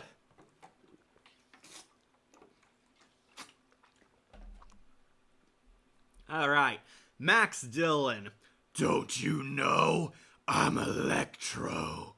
Electro, we're gonna put in GOAT. Yeah, I know, shocker. We're putting him on the greatest of all time. This Electro is pretty awesome, not gonna lie. They actually made that stupid Electro diamond head he has work in this. He's living electricity. Max Dillon was once a regular repairman working at the Institute. He was repairing one of Kurt Connors' science projects, but, oh no, accidentally got electrocuted into mutant electric eel tank, and he became an electric energy monster. You think Keith Silverstein played Chameleon in future projects? He might, actually. He might. Keith Silverstein would do a lot of great roles. Even the Amazing Spider-Man 2 Chameleon, while just a cameo, does the same thing as Spectacular in that end cutscene. He takes off his Donald Mencken mask, disguised like a mask. That sucks. I hate Chameleon wearing masks. He's supposed to have that cool projecting ability. He can shapeshift like Mystique, basically, but nope, not in this cartoon. Anyways, Electro, pretty cool. Basically, Electro gets mutated and slowly but surely loses his mind because he hates his form. He's stuck in this living energy form. He has to wear a specialized suit to keep him alive, so his electric energy doesn't disperse and, you know, kill him. Or others. I'll say that while Electro isn't one of my favorite Spidey villains, Spectacular's version of Electro is great. Yeah, they got to do a lot more with Electro than the 90s show did because The 90s show kind of had a bat embargo on itself because they thought Electro was going to be the villain in Sam Raimi's Spider-Man movie in development, so the cartoon didn't use him for the longest time until like the end of the season. This version of Electro, pretty cool. He is basically that psychotic henchman who will do anything. He's full of rage, blinded by his hate, wants to destroy everything. Electro sort of acts as like a split personality to him because he's not Max Dillon anymore. Now he's Electro. Intruder! If you think you're getting out of here, you're in for a shock. Yeah, really cool. Crispin Freeman plays Electro. A lot of people wanted him as Carnage, but nope, he's Electro.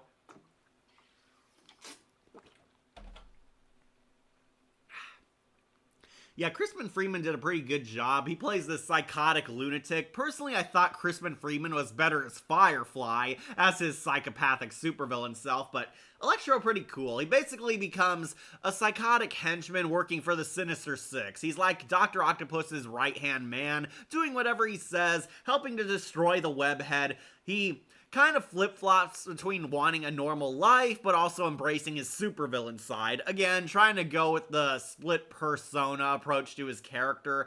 It doesn't really evolve into much come second season, but I thought Electro was pretty cool, very effective, has really wicked powers, a million times better at the ultimate Electro than Jamie Foxx was. Crispin was a good Electro, I agree, thank you. Electro is pretty tragic and spectacular, and the Amazing Spider-Man 2, not gonna lie, can't help but feel for the bad guy. Yeah, unfortunately, Jamie Foxx completely changed his persona in No Way Home, but yeah. He was also Itachi Uchiha in Naruto, Guillermo Himejiya in Demon Slayer, Kimetsu no Yaiba, Alucard in Hellsing, and Red Arrow and Captain Boomerang in Young Justice. Yeah, I'm surprised he didn't mention he was Roy Harper in Young Justice, because Crispin Freeman played him.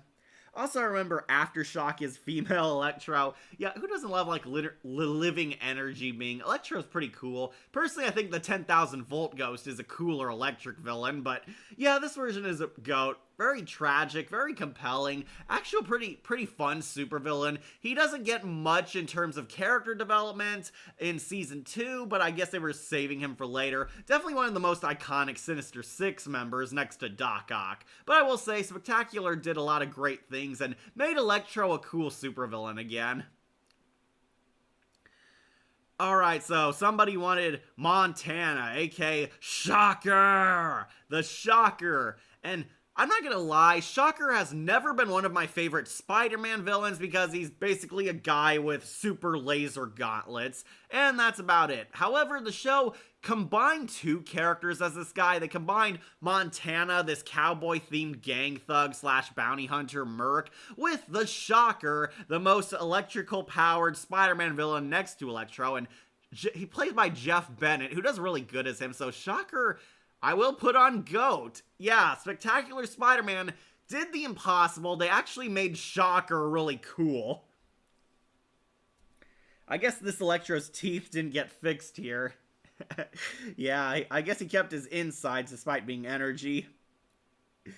Why I think he could be a good Carnage is because, look at his Firefly voice. That's how I envision the crazed Cletus Cassidy sound. Oh, yeah, definitely. Nah, I can see it. I liked him as Firefly. He was pretty fun.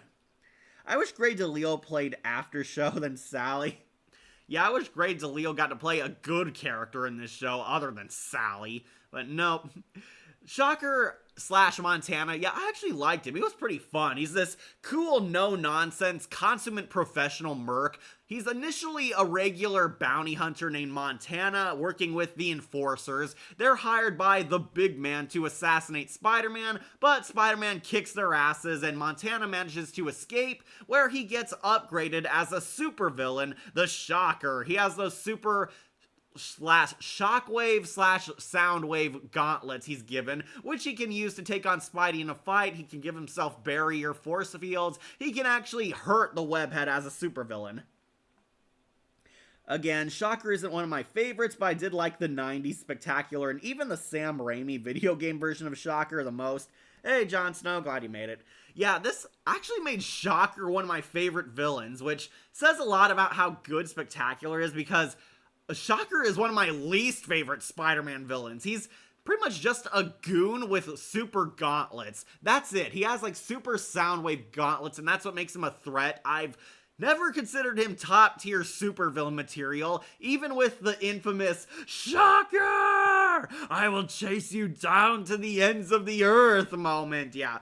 That did not convince me that Shocker was a cool villain. This version actually is. I really love Jeff Bennett's southern drawl in this. He's got like this cowboy kind of theme. He's a hired bounty hunter to the T, and pretty fun, actually. They made Shocker this competent goon. He was actually a competent minion. He played like the Soundwave to the big man's Megatron or to Doc Ock's leadership. Very competent, very threatening. He actually is a challenge for Spidey, and love his no-nonsense gung-ho attitude. Really cool, really fun, and yeah, I actually thought Shocker was pretty good. This actually might be my favorite version of Shocker, and you could thank Jeff Bennett and Greg Weisman's writing for that. The version of Shocker I experienced the most was from the Spider-Man the movie game. Okay, never played it. Jon Snow made it. He is played by Jeff Bennett, like he played Lester in Scooby-Doo and the Alien Invaders. Well, Jeff Bennett is also Brooklyn in Gargoyles, and because it's a Greg Weisman show, he brought half the Gargoyles cast into this series. Yeah, Shocker, I'll put on GOAT. Pretty cool. Okay, we're getting low on supervillains, so I guess we should do some civilians. I guess we'll do the rest of the reporters. So, there's Betty Brant. I'll put her on good. Yeah, she was fine, basically. They tried to make her look like Elizabeth Banks from the Sam Raimi movies. This is Grey DeLisle's better character, by the way. This is J. Jonah Jameson's secretary. She's kind of used to his crazy antics and is kind of the sane woman, basically leading him around, keeping a level head. Pretty good. Peter Parker almost asked her out to prom, but because she's like in her mid-20s and Peter's still in high school, it got awkward and that didn't happen, and she's pretty much the cute secretary for the rest of the series, but Grey DeLisle's better character is definitely her. The Ultimate Spider-Man game version is pretty much what you described of him. The Shocker? Okay. That was weird they decided to make Jackson Montana Bryce adopt the Shocker alias, but I get why the decision was made. Herman Schultz didn't really have much of a character before the show, yeah.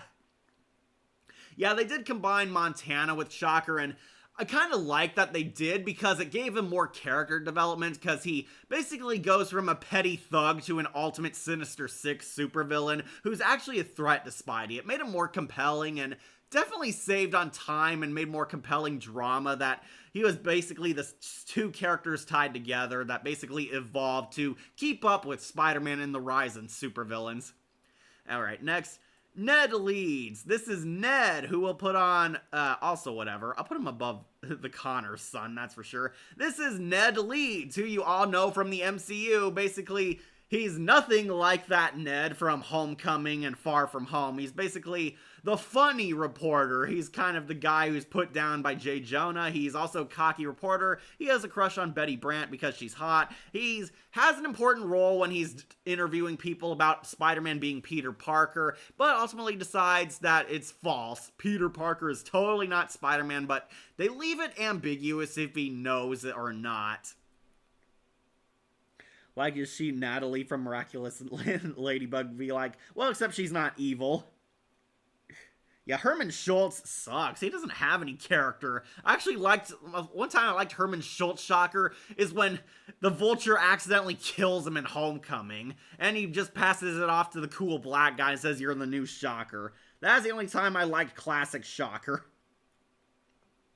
Same with the big man. They chose to make Tombstone the alias of a mobster villain because Frederick Fossil was completely different on this show as well. Tombstone is more a capable mobster. Yeah, definitely know that. Andrew Kishino played Ned. Yeah, Andrew Kishino's a good voice actor. Unfortunately, he's playing a bit role. So we'll also get, I think his name is Robbie Robertson. I'll actually put him on good. I'll put him next to Aunt May. Yeah, above the burglar. This is the more another level-headed worker. He's J. Jonah Jameson's like right-hand man, the also co-worker at the Daily Bugle, but he's got a more level head on his shoulders than JJ does. And he's the more cool boss. He's friendly with Peter, actually pays him and treats him well. So which is why we'll put him on good. He's also the father of Randy Robertson, who one of the cool jocks at school. We never get to see them interact together. I guess they were saving that for next season. But yeah, he's definitely the cool boss, just like he was in the Raimi versions. We'll put him on good. Same with the big man. Yeah, big man. Oh, that's right. Let's get the last reporter, Frederick Fossil, out of the way. If you don't know, Frederick Fossil was supposed to be the real big man from the Spider-Man comics. He's actually the mastermind behind all the crime in New York.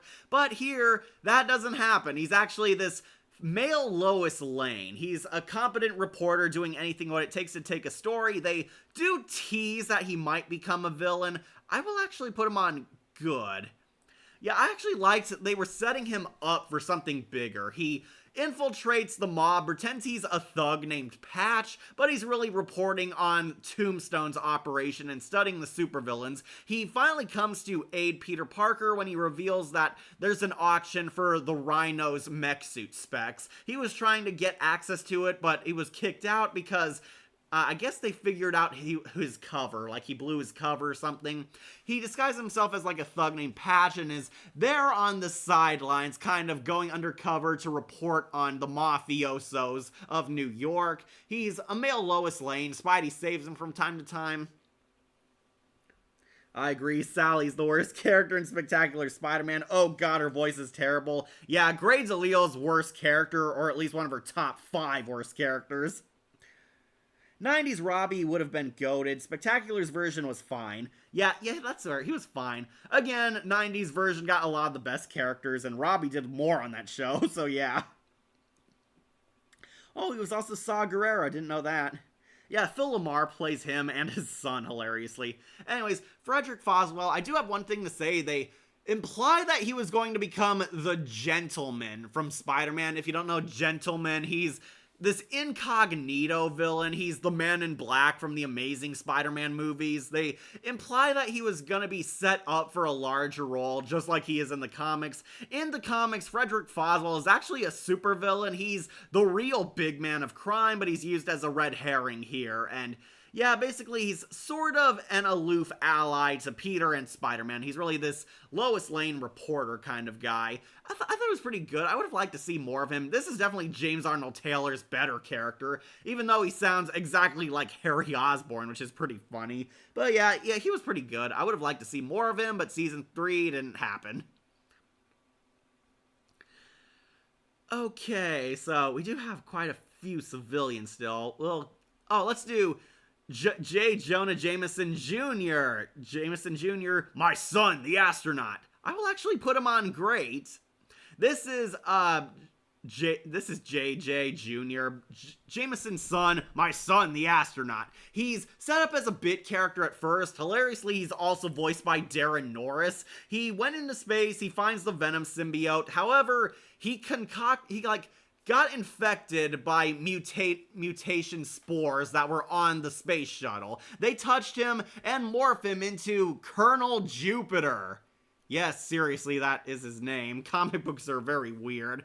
This guy is another tragic villain. I actually liked him because he's the cool guy. He's the straight man to his dad's craziness. They have actually a really nice bond. I love the father-son bond these two shared. Basically, they're both mature adults, and he actually kind of brings his dad back down to earth. Definitely a better son, the astronaut, than the Sam Raimi movie, yeah. Because this version actually becomes a tragic villain. He was infected by mutant spores and he becomes Colonel Jupiter. He gets that goofy-ass Golden Age suit he had in the comics, and he slowly morphs into like a giant. He has super strength, he can break through walls, he can go toe-to-toe with Spider-Man. However, he needs like the suit to like keep his heart rate elevated, because without it, he goes insane. And Tragically, the mutation is affecting his mind. A lot of stress is happening to him. He can't have a normal life anymore. He's another one of Kurt Connors' science guinea pigs who he's trying to cure, but unfortunately having a lot of trouble because Kurt Connors can't even cure half the supervillains in New York. Be right back. Okay, see ya, Akira. Gustav Fear's Gentleman would have been interesting to show on Spectacular, only if he was the mastermind behind forming the Sinister Six alongside Norman, and not Tombstone and Hammerhead. Yeah, a lot of people didn't like that change. Personally, I didn't mind because we finally got a Sinister Six team up again, but yeah, it would have been nice if it was comic accurate. Frederick Foswell was teased to become the Gentleman, but we would have seen how that would have ended up season 3, which didn't happen. Yeah, some spectacular Spider-Man actor who was in both Record of Ragnarok and Go-Go Loser Rangers. Okay, I've not seen Go-Go Loser Rangers, so stop bringing it up. Hey, at least the Patch alias stayed. That was part of Foswell's character in the comics. That is true. Yeah, Sally, worst character. Worst of all time. Hey, at least the Patch alias stayed. By the way, I send you a post on my channel if you want it. I have seen your posts, Akira. I got your Patreon post. I'm sorry, I'm not deleting your posts. Apparently YouTube is blocking them. I do approve of some that get on board, but apparently not all. If you have a link in your posts or a time code, those occasionally get claimed by YouTube. Imagine if John would have become Man-Wolf in another season. Yeah, I actually would have liked that, but no, they picked him as Colonel Jupiter, and I will say, very tragic. They actually humanized his dad a lot more through their bond. His dad tries to bring him back down to Earth for a change, but nope. Colonel Jupiter loses his mind, tries to kill Spider-Man. Of course he loses because Spidey is super OP. And Colonel Jupiter is locked in the insane asylum where he's in the hands of Kurt Connors and now the Jackal, and I'm pretty sure he would have become the Wolfman next season. We would have seen, like, the Jackal test his formula on him, since now he's locked up in the mental institution. But yeah, I actually really liked him. Darren Norris was fun. He's kind of got this Superman, like, this Superman Boy Scout, old-fashioned classical hero persona. When he was sane, he's the cool guy, he's fun, and tragically it makes his fall to villainy all the more sadder, and I think they did a great job. Definitely better than Sam Raimi's My Son the Astronaut, but yeah, they did a good job actually giving him character. Fun fact, I had a crush on Eddie Brock when I was 13. When became a bad boy after he became Venom. Sorry, I'm a simp. Oh, it's okay, Monica. It's okay. As long as it's not Cletus Cassidy, the psychopath. Yeah, you're fine. Eddie Brock is cool. Yeah, John was supposed to become Man-Wolf. We probably would have seen that, but no, they stuck with Colonel Jupiter instead. A more modern character I'd love to see on the show is Screwball. Oh, Screwball, the live streaming supervillain? Really? Really? People like Screwball? I thought my friend Emily really hates her, and I can definitely understand why. She's basically kind of an annoyance in Spider-Man's life. They wanted to make Screwball the Riddler. I could tell through the Insomniac games, but yeah, Screwball was the live streaming superhero. I could totally see Greg Weisman adapting her onto this show, so let's hope that revival happens, but I would much rather see Hobgoblin and Morbius come first. Alright, so I gotta use the restroom, so you guys get to vote on who you want to see next. Supervillain, civilian, whatever. BRB.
Ew, Cletus.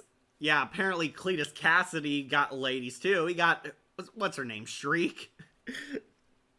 I don't. Screwball was the worst in the Insomniac games. Yeah, Screwball was supposed to be their Riddler. You have to do her challenges and hunt her trophies and whatever. Yeah, Screwball was annoying. She's not a fun supervillain, and unfortunately, she's probably going to become a dated supervillain once, you know, media adapts. How about we do Tombstone or Doc Ock? Okay. They made her a good girl in the 2017 series. Oh, dude, you watched the 2017 Spider-Man? The one with the very bland animation and the stiff movements? Yeah, they also did Black Cat Injustice on that show. Grades Allele plays her because, Grades Allele played Catwoman and good Batman stuff, and they did not make her like Black Cat at all. She steals comic books. I mean, for crying out loud. Yeah, did not watch the 2017 series, did not like it. They could have regressed Jonah's character by going the comic route, where he was involved in Matt Gargan becoming Scorpion to kill Spidey. I wish we had Scorpion on that show. They did tease Matt Gargan does exist in the Spectacular Verse. He's contacting Norman Osborn, and we probably would have seen him next season. But yeah, apparently Matt Gargan did exist. He's running around somewhere. I really wish we got to see Voss from Homecoming play the Scorpion, since that would have been awesome. But no, the MCU is a hot mess right now. A more modern character I'd love to see on the show is Screwball. Okay, read that one. Alright, so, Tinker is Spider-Man's Riddler. Yeah, he's definitely that. I still stand by that to this day. Yeah, Tinker. Alright, someone wants Tombstone. This is the original big man of crime. If you don't know, Tombstone is a character in the comics. He's this albino black man who's also a head mafioso and a super strong tough guy. So, I don't think I'm gonna insult anyone when I tell you that this guy is pretty much the stand-in for the Kingpin. This is the Kingpin in all but design. He is the super tough, super durable mob boss who's seen it all and is so powerful at his mob organization that he actually adapts and creates supervillains to fight Spider-Man. He sees that crime is evolving, moving forward, so he and Hammerhead start investing in super freaks to distract the webhead. Tombstone, I will put on GOAT. Yeah, I'll put him above Electro at least, yeah. Tombstone, the GOAT, originally voiced by Keith David for one episode, and then they got Kevin Michael Richardson because he was cheaper. Yeah, this guy is pretty much the Kingpin. Sadly, they could not use Wilson Fisk because he was being used on the Netflix show. It was on the same time Netflix's Daredevil was being in production, and Vincent D'Onofrio was playing the Kingpin in that, so they weren't allowed to use the real Kingpin, so Tombstone was kind of the stand-in for him. But honestly, a really good stand-in because Tombstone was really awesome. They call him that because a tombstone is the last thing you'll ever be if you cross him. Another interesting direction for the series, though I like it since he's a good character. Fun fact, B was an old school rival and enemy for Robbie Robertson. Oh, that is cool. Hey, cool show, glad you showed up.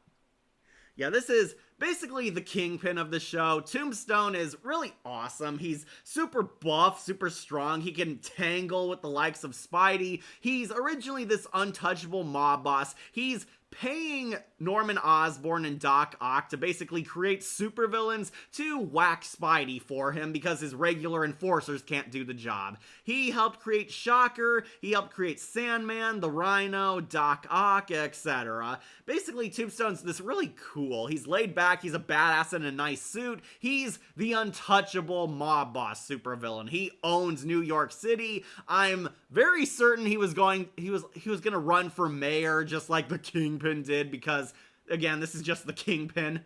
I know we all love Wilson Fisk slamming people's heads in car doors and all that, but honestly, Tombstone wasn't half bad. He was pretty awesome. Really greatest of all time. This guy became a household name thanks to this cartoon. Nobody knew who Tombstone was, and even fans were complaining that he was a ripoff of Kingpin, but they did give him his own identity eventually. 90s series and Insomniac Spider-Man has good versions of Tombstone as well. Yeah, I agree. Been busy on vacation. Oh, I hope you enjoyed your time off. Kevin Michael Richardson still did a great job, but man, Keith David, why did you have to go? Yeah, Keith David was supposed to voice Tombstone, and he did for one episode, and then Kevin Michael Richardson came in to take over the role. I guess because Kevin was just cheaper and Keith David's a star. At least the humanized Triple J in Spectacular Spider-Man and the 97 Spider-Man, but now they take away anything empathy for Jonah. Yeah, J. Jonah's on the goat, so yeah, if you haven't seen. Yeah, Tombstone is awesome. He's the cool mob boss. Eventually Hammerhead betrays him. He plays the Starscream to his Megatron. He betrays him, sells him out, and forces the gang leaders to have an all-out Mexican standoff brawl where they're all trying to kill each other so Hammerhead can benefit from losing his boss and easily taking over as the new big man of crime. But haha, Tombstone survives because he's a badass and a smart fighter. He fights Spidey down low, and Spider-Man finally kicks his butt and exposes him as the big man of New York. But haha, Tombstone's still rich and he bails his way out of prison because that's what the Kingpin always does. Yeah, when you're the head of the mafia, you can only last an hour in prison, then you'll be out because of your bail money. We always go back to Transformers. Yeah. I'm back. Hey, Akira, we're on Tombstone right now, aka the Kingpin stand-in. And because the Kingpin is also an S-tier villain, of course his copycat Tombstone would be the greatest of all time.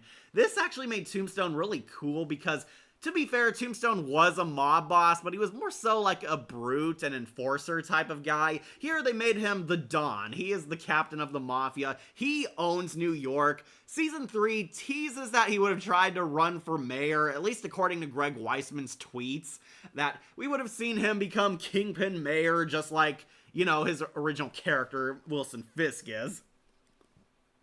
So, Kat, sorry about the mention of Ranger Reject since it was a modern role for Venom and Electro. Okay. I think the show also gave Hammerhead more attention as well, as I barely knew him before Spectacular. Yeah, Hammerhead was also cool. This Kingpin, yeah. Tombstone, greatest of all time. He is cool, he's efficient, and he is always steps ahead of Spidey, which is why he's one of the greatest supervillains ever. And let's do his right-hand man, Hammerhead, who, might surprisingly, I might actually put him on GOAT. He'll be underneath a bunch of characters, but yeah, I actually like Hammerhead. I never knew who the hell this character was. Like, apparently, this was the first introduction of Hammerhead for a lot of new Spidey fans, and they really did a great job. John DiMaggio also plays him, but he's a lot more serious than Sandman is. Hammerhead, if you don't know, he's the right-hand man to the Kingpin of crime, but secretly this evil Starscream working against his Megatron boss to try and steal leadership for himself. Yeah, they made Hammerhead a real badass in the Insomniac games. He was a total sociopath and the catalyst for Wraith. Yeah, Hammerhead is also in the Insomniac games. He's really cool there, and I really thank this show for giving him spotlight. They made him cool. So are we talking about Ox? We haven't done the other enforcers yet, Akira. Yeah, I barely knew Hammerhead before it too. Best version of Hammerhead, though not saying much since in every other media, Hammerhead was just there. Well, he was cool in the Insomniac Spider-Man games. He did a lot more in Silver Sable's DLC, but if you don't play the DLC, you probably won't know that. Yeah, this Hammerhead's cool. He's basically old school 1930s gangster. He's basically enhanced by metal put into his body. He has like, they call him Hammerhead because he has a metal plating in his head, which he can use to kill people with by headbutting them. Really silly, but really cool. Very true. I agree, Hammerhead had a great villain arc in the Insomniac games. Yeah, he was cool in the Silver Sable story where he gets a mech suit and fights Spidey in silver. Here's the biggest loss. Venom and Spectacular Spider-Man was going to have a spin-off series, but since the series was canceled, we never got to have that series ever. Oh, that sucks. Not MCU Hammerhead. Was Hammerhead in the MCU? I don't know. I don't remember him in there. Yeah, Hammerhead's never really stuck out and stuff, but this is the first that actually made him cool. This Hammerhead was great. He's an old-fashioned gangster, and he's not afraid to mouth off to supervillains. Like, this guy is basically shit-talking the Sandman and Rhino, which really says how ballsy he is. He plays the Starscream to Tombstone's Megatron. Eventually, he gets tired of Tombstone mistreating him. All the stress of losing to Spider-Man starts getting to him, and I actually really found it funny that he dated Silver Sable. Like, he used to work for Silvermane until Silvermane was a dick boss to him, so he quit and worked with Tombstone, but Tombstone's also a dick boss who he's now conspiring against. And yeah, Hammerhead's very effective as a villain. He's very fun, very cool, very suave. He has the balls to try and bitch talk Norman Osborn, not knowing he's the Green Goblin. Yeah, I like Hammerhead's deep voice too. John DiMaggio plays him and is so good that you can barely tell. I did not know it was John DiMaggio until I read the credits. He sounds vastly different than the Sandman, that's for sure. Ironically, he was dating Sable in this series, while years later getting killed by her in Insomniac. Yeah, that was pretty funny. It's pretty funny knowing that he and Silver Sable are bitter exes who dated in this cartoon, and come the Insomniac games and they're trying to murder each other, which is funny to think about. Since he headbutts all the demon, yeah, I love his stupid headbutting power. They call him Hammerhead, not because he's just a sociopathic shark, but he also can use his head like a hammer. Very challenging to Spidey, too. Love the three-way fight. They fight over the Rhino's disc containing the blueprints for the Rhino suit, and Hammerhead and Silver Sable have funny banter. They are total bitter exes, which made it very funny and entertaining. He and Silver do have some feelings there, but he's ultimately cares about himself and wants to become top dog of the crime world, and that's what made him so cool, because Hammerhead is basically turned into Starscream. He wants to become a bigger villain and working as the second in command to other villains, but secretly working against them, and love his attitude, love his design, love his smooth voice, and really loved his villain arc, from lowly henchman to the total backstabbing second in command schemer we all know and love. Hey, this Hammerhead is definitely the greatest of all time. Since he headbutts all the demons. Hammerhead uses steel headbutt. Haha. Yeah, he was also cool in the the Insomniac games. Yeah, Hammerhead's in those games, and he and Silver Sable had a really cool story. Alright, let's get rid of some characters that we don't care about.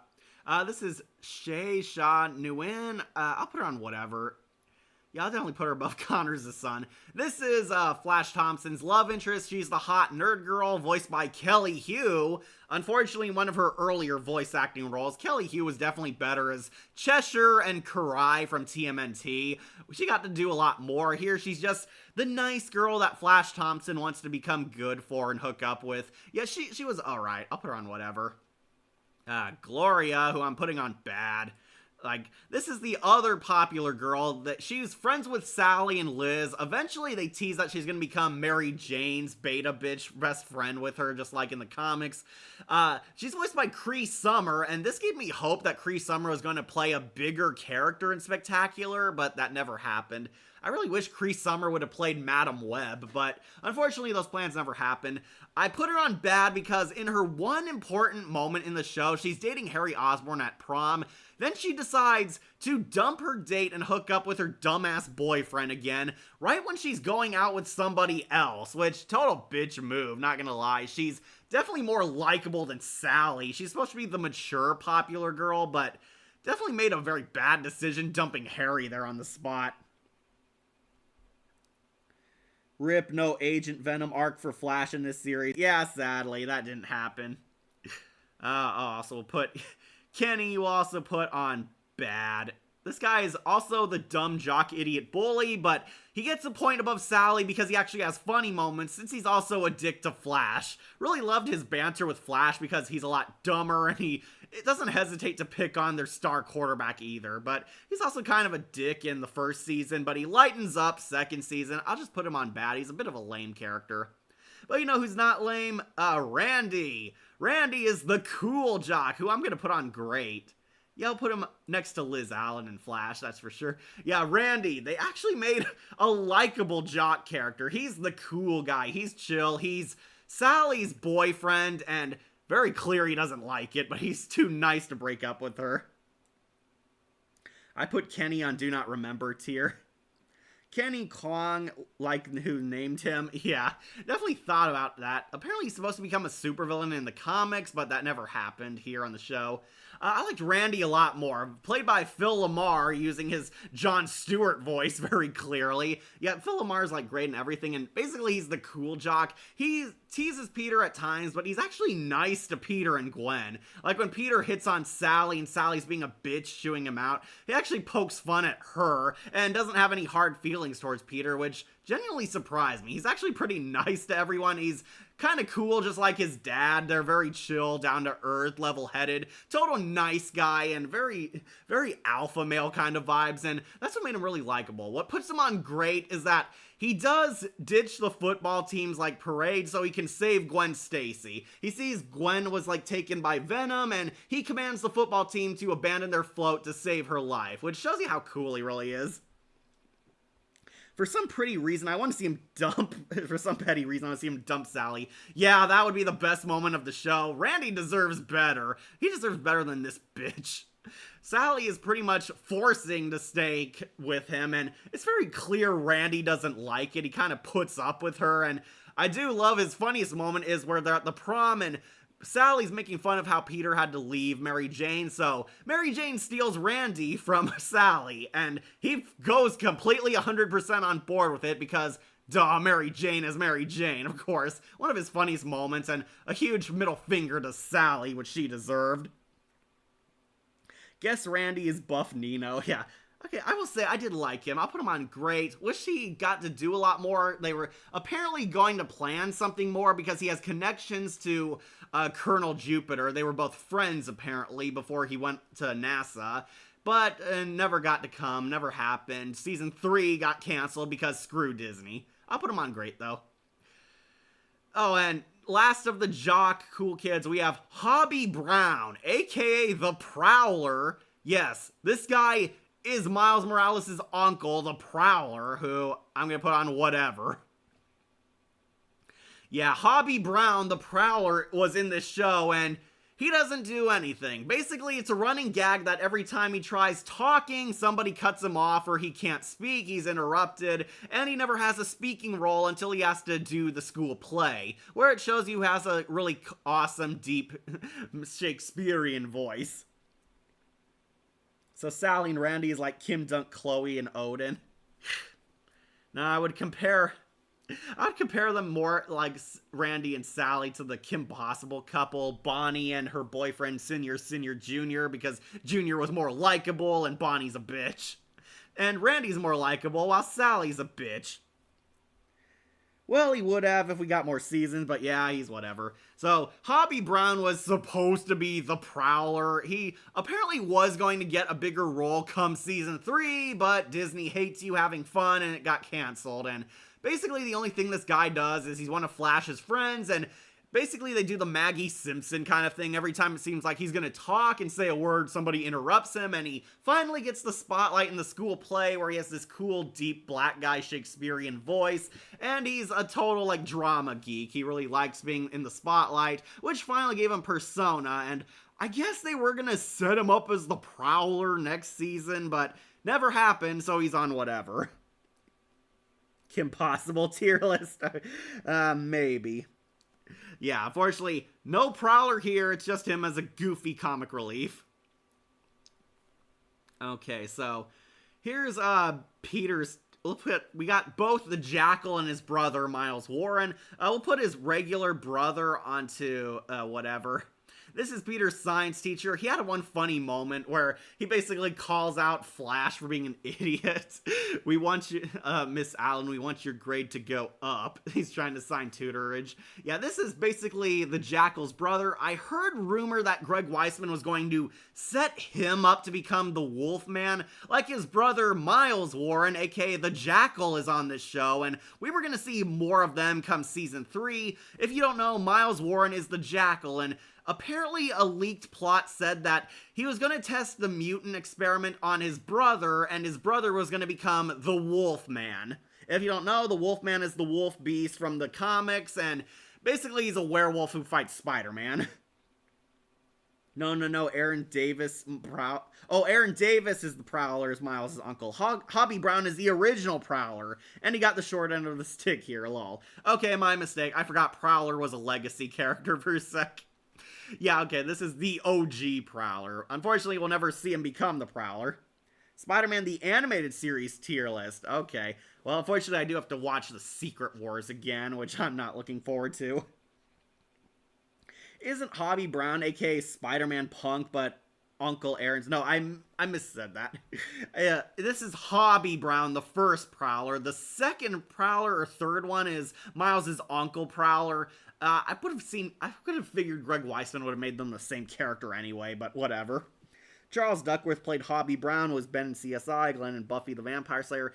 Good for him. He had like one speaking role in the entire series. So this is Professor Warren, the real Miles Warren's brother. They teased that he was going to become the Wolfman in Greg Weisman's tweets, but never happened, so he's whatever. So let's talk about his cooler brother, Miles Warren, the man who would become the Jackal. Oh, all my Clone Saga fans must be looking forward to this.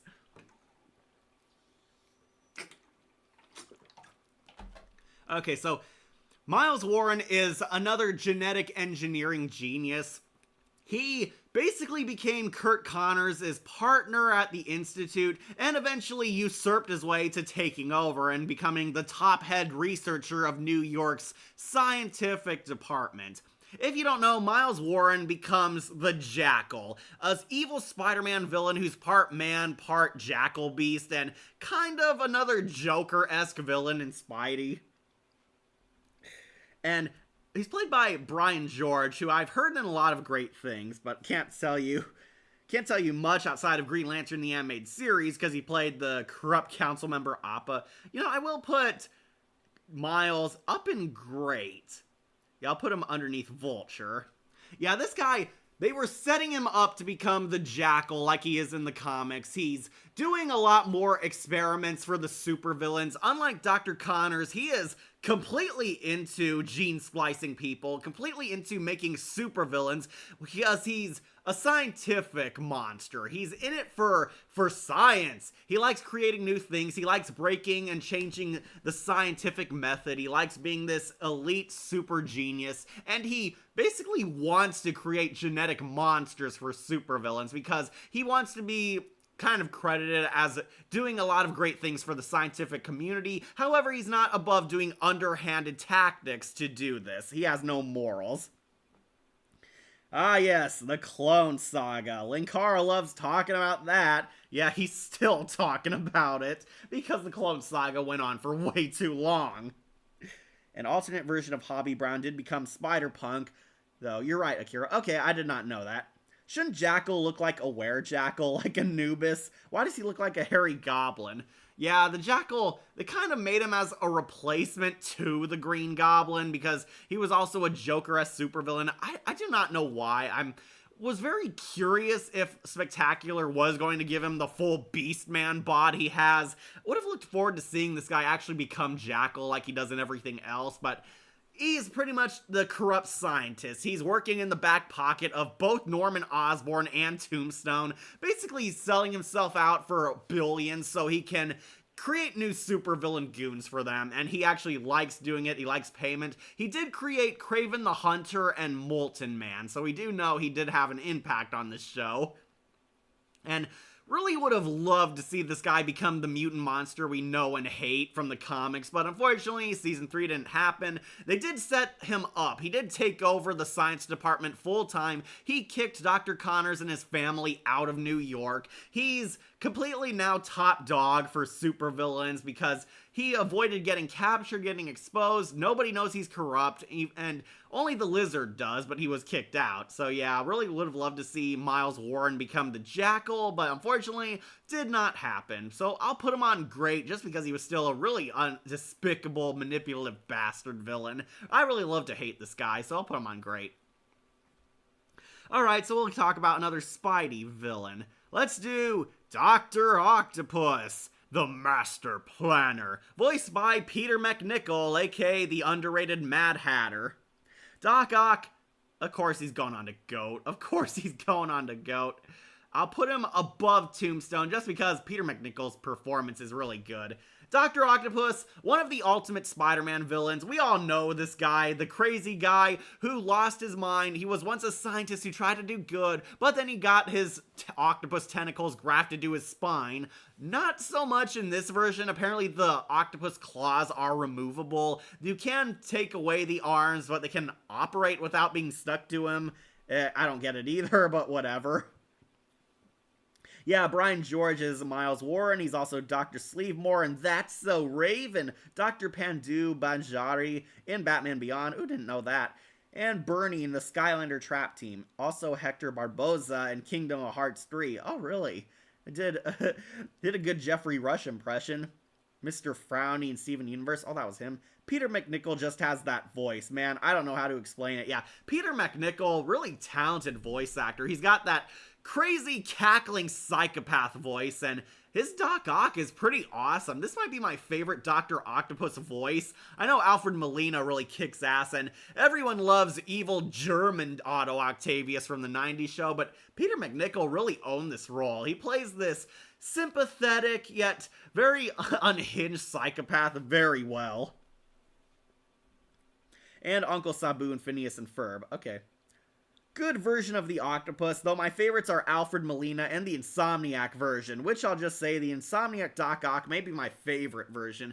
Yeah, Insomniac Dr. Octopus, voiced by Rigby from Regular Show, surprisingly knocked it out of the park. Peter MacNicol, still my favorite. I need to play through Insomniac again to rehear his voice, or watch clips, but Peter MacNicol is still one of my top Dr. Octopuses. He is really cool, he's very threatening, very creepy, he's the Master Planner, one of the smartest Spider-Man villains. Dr. Octopus is the head of the Sinister Six in this version, and a very effective one, very brilliant at scheming. He almost successfully kills Spidey in a lot of his schemes, but the webhead always outsmarts him by the skin of his teeth, making Doc Ock very pissed off.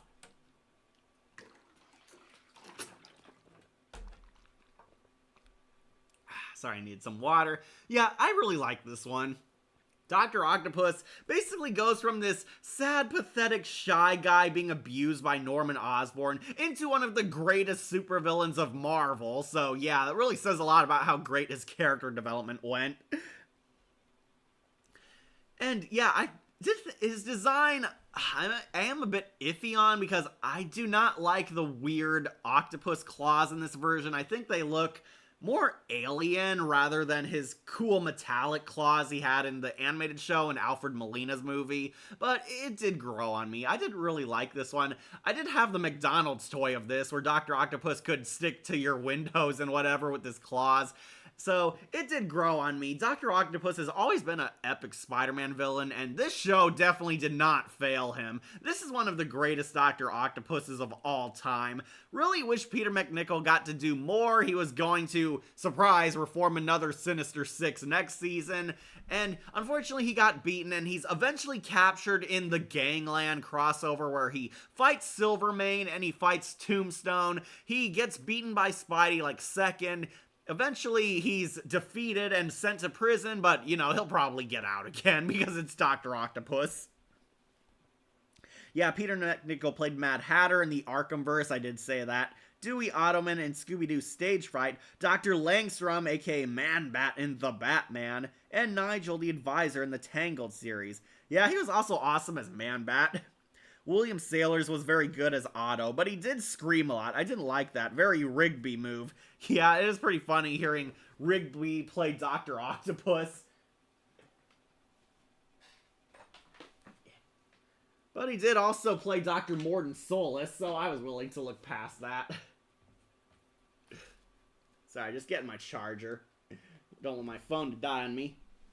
he had his reasons to be, since he was held a lot of anger thanks to Norman. Yeah, that is a big part of his character, and they definitely got that here in Spectacular. He was held down by Norman, abused by him, forced to basically help him commit crimes. Then Green Goblin mutated him on purpose, which, yeah, Otto Octavius and the Vulture both have a friendship in the series because they both hate Norman Osborn.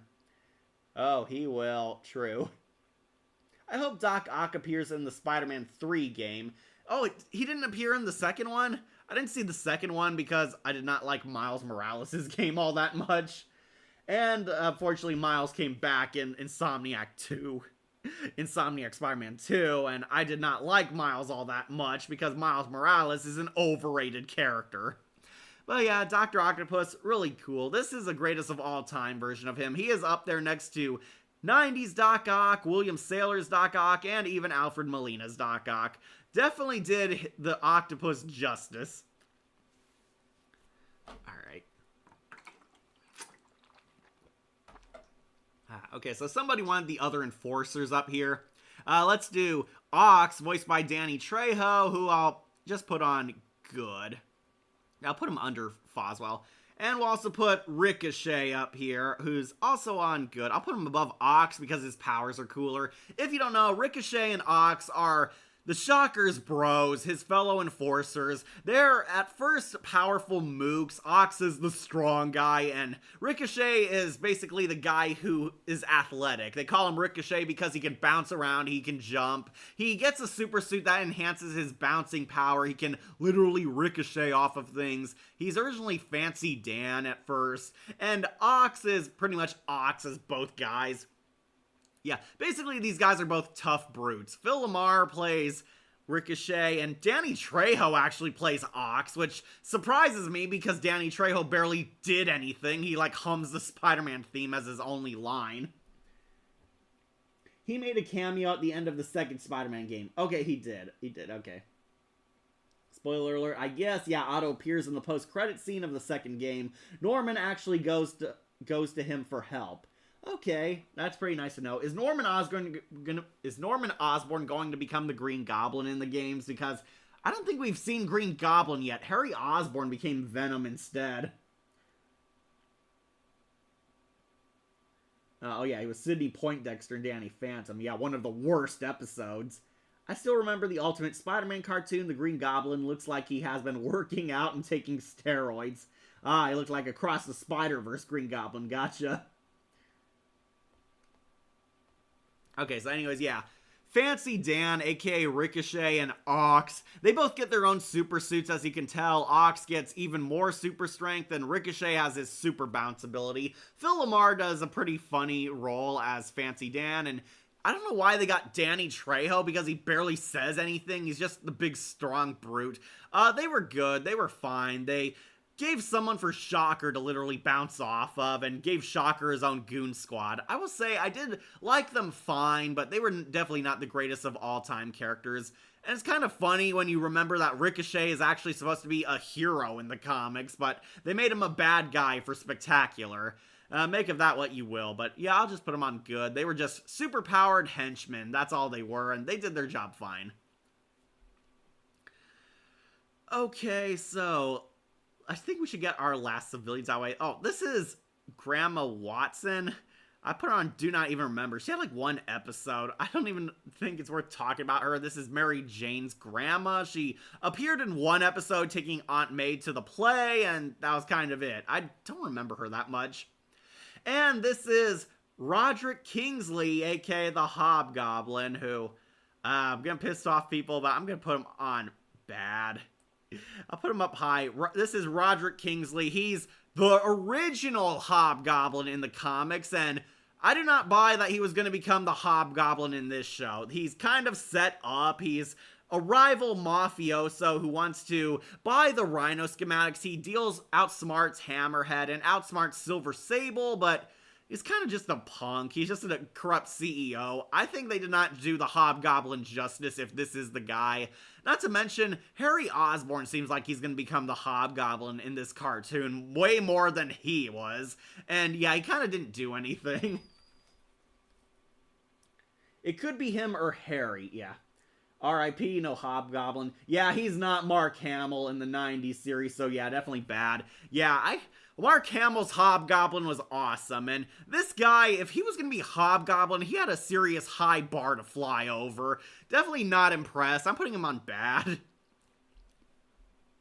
So, okay, so for those of you who don't know, these two cops here keep appearing. These are two police officers who frequently appear on the sidelines as recurring characters. These are, I kid you not, Greg Weisman confirmed this, these are Elisa Mata and Lieutenant Bluestone from the Gargoyle show. Yes, for reals, these are rookie versions of Elisa and Lieutenant Bluestone from Gargoyles, crossing over into Spider-Man show because Greg Weisman confirmed this. It's like a hint at his old tune, referencing his old work, and he apparently confirmed that these are indeed Elisa and Bluestone, which is very bizarre. Doesn't make sense that Roderick is even in the show without Kingpin. Yeah, I agree. Kingpin is sort of Tombstone in this show, but Roderick, they kind of failed. They fumbled the bag. Season 3 probably could have fixed this, but because it didn't happen, I'm going to be forced to put him on bad. Harry Osborn would have been a better Hobgoblin anyway.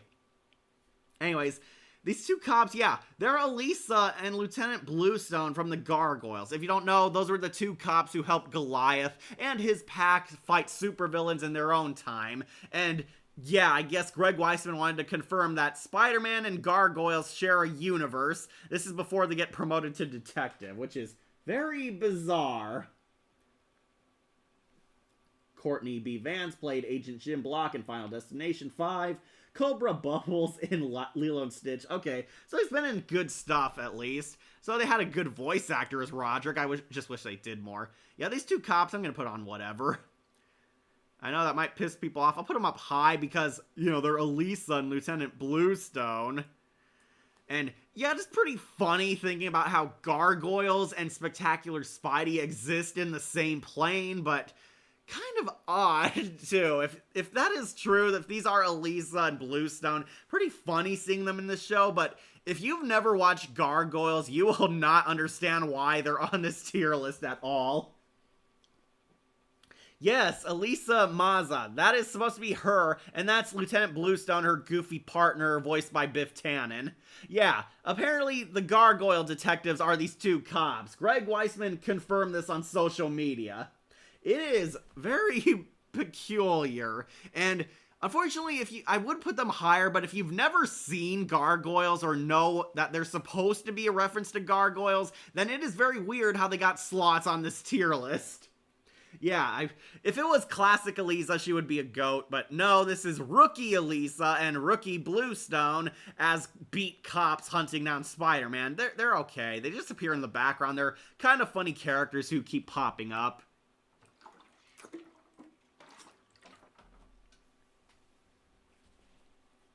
I thought it would be cool if Gargoyles are in the same universe. Yeah, that's what Greg Weisman is kind of saying, but he's kind of saying it in a joking way so fans can't tell if he's serious or not. Yeah, apparently Elisa Maza and Lieutenant Bluestone are these two Spider-Man cops, right down to having the same voice actors play them. I'll put them on whatever. I know, I'm sorry, Gargoyles fans, it's blasphemous to say that these two aren't goats, but again, don't forget, in the context of the story, they are rookies and total noobs who get their ass kicked by supervillains. So we'll put them on whatever. Alright, so next, let's get rid of our last civilian, or I say civilian, Captain Stacy, who might surprise you, but I'm going to put on GOAT. Yeah, I'll put him under Hammerhead. Captain Stacy, Gwen Stacy's police captain father, the Commissioner Gordon to Spidey's Batman, who is pretty cool, not gonna lie. He's actually a reasonable authority figure and a rare good cop in New York City. He's not on the payroll. He actually believes in Spider-Man. He believes Spidey's fighting for a good cause and not a vigilante, and he slowly forms this Commissioner Gordon-Batman relationship with the Webhead. Captain Stacy is actually really likable. Almost more likable than Dennis Leary was. Yeah, I like this version of Captain Stacy. Yeah, I agree, Shadow Link. Kraven and Mysterio are the two Sinister Six left. Yeah, they are. I thought it would be cool. Okay, read that. Yeah, Captain Stacy, really likable.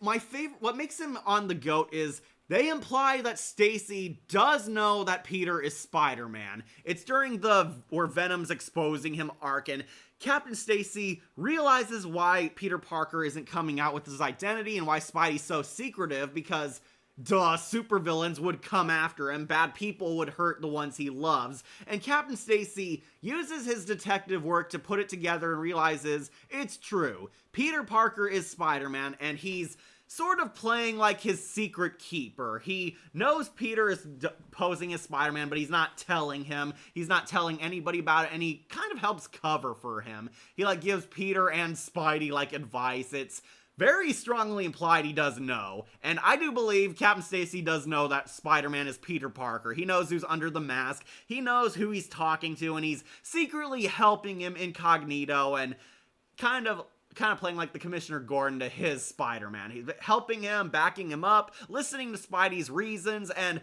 also helping Peter if he's ever stuck in a mess, which made him really cool. It's very fun to see an actual useful adult in a kid hero show, so he's definitely GOAT. And thankfully they did not turn him into a Force ghost like the Amazing Spider-Man.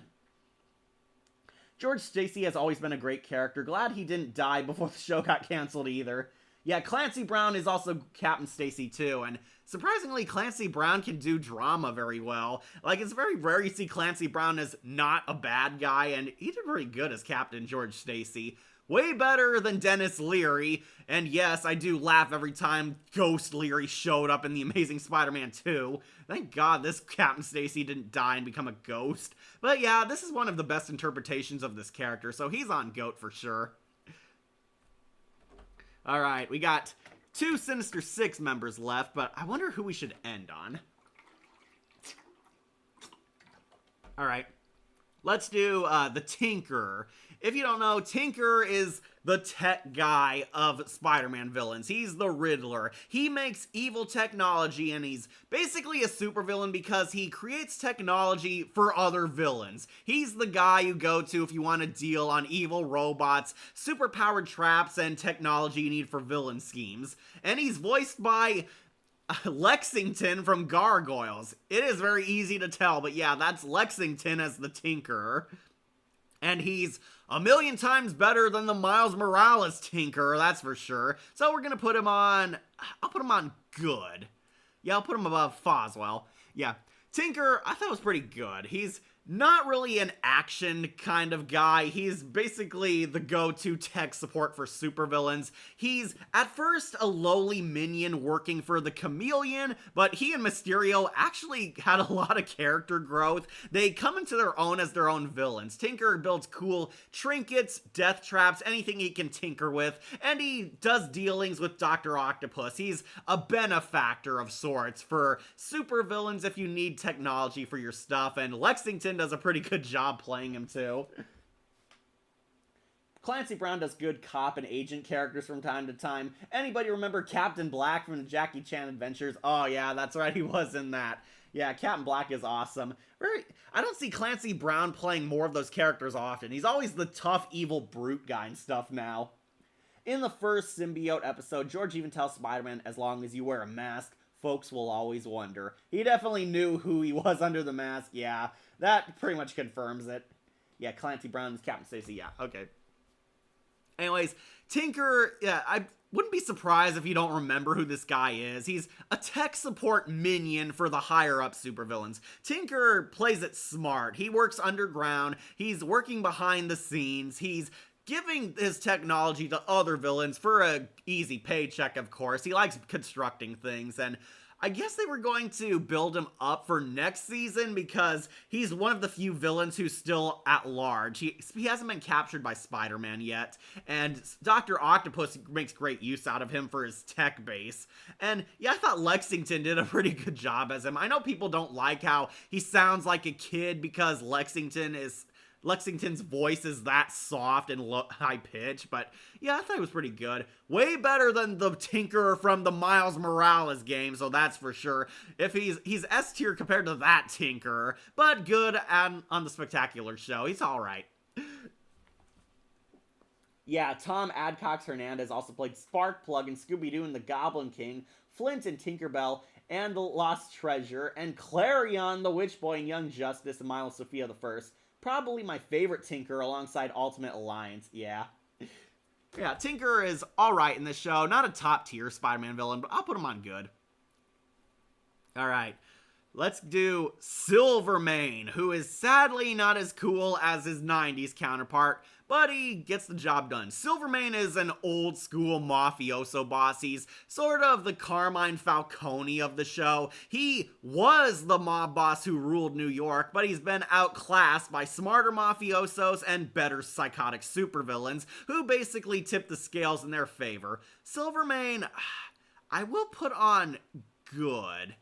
Yeah, just good. Basically, Silvermane's an old relic from a bygone era, and he's trying to keep up with the supervillains. We meet this guy halfway in Season 2. He's voiced by Miguel Ferrer, so you know a cool bad guy voice is given to him. Basically, what makes him strong is he has a Tony Stark iron suit. He has an exoskeleton iron suit he puts on to basically keep up with Spider-Man. However, it is also an old model, so Peter Parker basically destroys its power source and he's a helpless old man who gets his ass beat easily.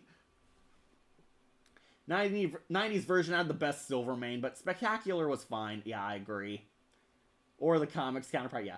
Okay, so Silvermane, a lot better in the 90s show because the 90s show gave him more to do. This Silvermane is basically old-fashioned mafioso. His time is up. His way of crime is out the door. Supervillains are taking over the market. He's basically trying to keep up. He's still definitely a threat, won't lie. He does own territory. However, Silvermane gets beaten by Spider-Man and is the only villain to basically lose everything. As soon as he's taken out, sent to prison, he loses his iron suit. He loses all his goons. Silver Sable is basically put in charge of his crime net. And unfortunately loses a lot of turf to Tombstone and Green Goblin, who are making their move. And Silvermane's basically beat up, first mafioso down forever. He's thrown in prison. And he does come back during the Breakout episode where he and the Enforcers and other Spider-Man villains team up, so he is pretty tough since he does still fight Spider-Man man-to-man without any powers, without any backup. He's allied with the other Spidey villains and taking the charge of the prison riot, essentially, which I will say definitely made him effective as a villain. This is definitely a guy who has skills. Unfortunately, his way of crime is obsolete, and it did hold him back. 90s Silvermane, definitely better, but Miguel Ferrer Silvermane, alright. He was an alright interpretation of the character. Miguel Ferrer is also the USS Excelsior first officer in The Search for Spock. Oh, cool. Sean Yu in Mulan, yeah, that was his awesome villain role. And Slade Wilson in Teen Titans Judas Contract. He was also Vandal Savage in Young Justice. Unfortunately, he passed away and that went to David Kaye. Also Aquaman, Weather Wizard, DeSin, and Superman the Animated Series. Yeah, this guy's been a lot of cool villains. It's a darn shame. Silvermane was much better in the 90s show. This version simply just didn't use him, and he's basically the old school crime boss. His way is out the door in favor of supervillains. So I guess we should talk about his sexy daughter, Silver Sable. And honestly, I might actually put her on GOAT. Yeah, we'll put her next to Mary Jane. Silver Sable. Yeah, in this version, Silver Sable is actually Silvermane's daughter. If you don't know, Silver Sable is the queen of her own country. I'm not sure if that was kept in Spectacular, but they made her a mafia princess, and she's her daddy's right-hand henchwoman. She's this kick-ass goon. She's a merc. She has her battle suit already. She basically does her daddy's dirty work. She's daddy's little villain, the Talia al Ghul to his Ra's al Ghul. Are you a simp for Sable? Lol. Yes, I am. Silver Sable's hot. Look at her. Silver Sable's hot and she kicks ass. Way better than the video game Silver Sable, that's for sure. Alright. They didn't do much with Sable, and her relationship with Hammerhead I initially hated, but it's funny to look back on now thanks to Insomniac. Yeah, if you don't know, Silver Sable dated Hammerhead, and one of her funniest moments is how they keep having this bitter couple who broke up kind of arguments. They have this fun banter. They team up to fight Spider-Man, and Hammerhead's best line, "Finally, one thing we can actually agree on." Pretty funny banter. Nikki Cox plays Silver Sable, and honestly, she did a pretty good job. She's like a complete unknown next to Grades Allele and Cree Summer and etc. So seeing her play this big role was actually pretty good. So Silver Sable is this kick-ass, like, kind of ninja girl. She's a total merc. She's a badass. She can keep up with Spider-Man and Hammerhead, so that should say a lot about her skills. According to Greg Weisman, she was supposed to have a redemption arc. We were going to see her slowly redeem herself and morph into the Silver Sable we actually know and love from the comics. Silver Sable starts out as a villain, but becomes a good girl, basically. She grows up, she matures, after losing her dad, Silvermane, she kind of grows away from him, grows her own sense of morals, a moral compass, and believes in fighting for what's right, has more noble qualities than the more evil Tombstone and Green Goblin. Yeah, sorry, just reading some comments. Yeah, I am a simp for Silver Sable. I mean, she's hot and she rules a country, man. Who doesn't want that? Miguel Ferrer was also on Jackie Chan Adventures as the Oni masked Shadow Khan King Tarakudo. Yeah, Jackie Chan Adventures. A really awesome show. I thought Sable was amazing in Ultimate Spider-Man game and its comics. Played a fairly big part there. Yeah, unfortunately, because Season 3 didn't happen, we didn't see Silver Sable's redemption arc, where she was going to become the Silver Sable we all know and love. Sable is a cool character. I like this version and the Insomniac version the best. Yeah, she was also awesome in Insomniac. I was a bit iffy on her design because she wears kind of like a Liara outfit. She has like the super scientist trench coat. Definitely prefer her Ninja Babe outfit. Nikki Cox also played Heather in Boy Meets World, Tiffany Maller in Unhappily Ever After. She was also Lily on the Telltale Walking Dead, so I was kind of surprised to see her. I remember her on The Walking Dead, the Telltale game. She plays Lily in the first season and the final season. Don't know, Lily was that evil, arrogant bitch who Clementine can eventually kill. I wish Jeremy Lay played Silver Sable in future animated Spider-Man stuff. Yeah, I agree. Jeremy Lay could be a cool Silver Sable. Or Colleen Clinkenbeard. I remember when Silvermane was an old man in Spider-Man 97, he was reversed into his youth until he was a baby. Yikes. Yeah, I don't remember that. Silvermane got transformed into a baby in that cartoon. The 90s were awesome and full of crazy ideas. But yeah, I thought Silver Sable was awesome. Really wish we got her redemption arc, so she makes it low on GOAT tier, but I thought this was a fun interpretation of the character. She is a GOAT, and yes, I do simp for the queen. Alright, finally, let's do the final run with some supervillains. I'll use the restroom one more time, so you guys vote on which villain do you want to see next. BRB.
Alright, I'm back, ready to finally end this web.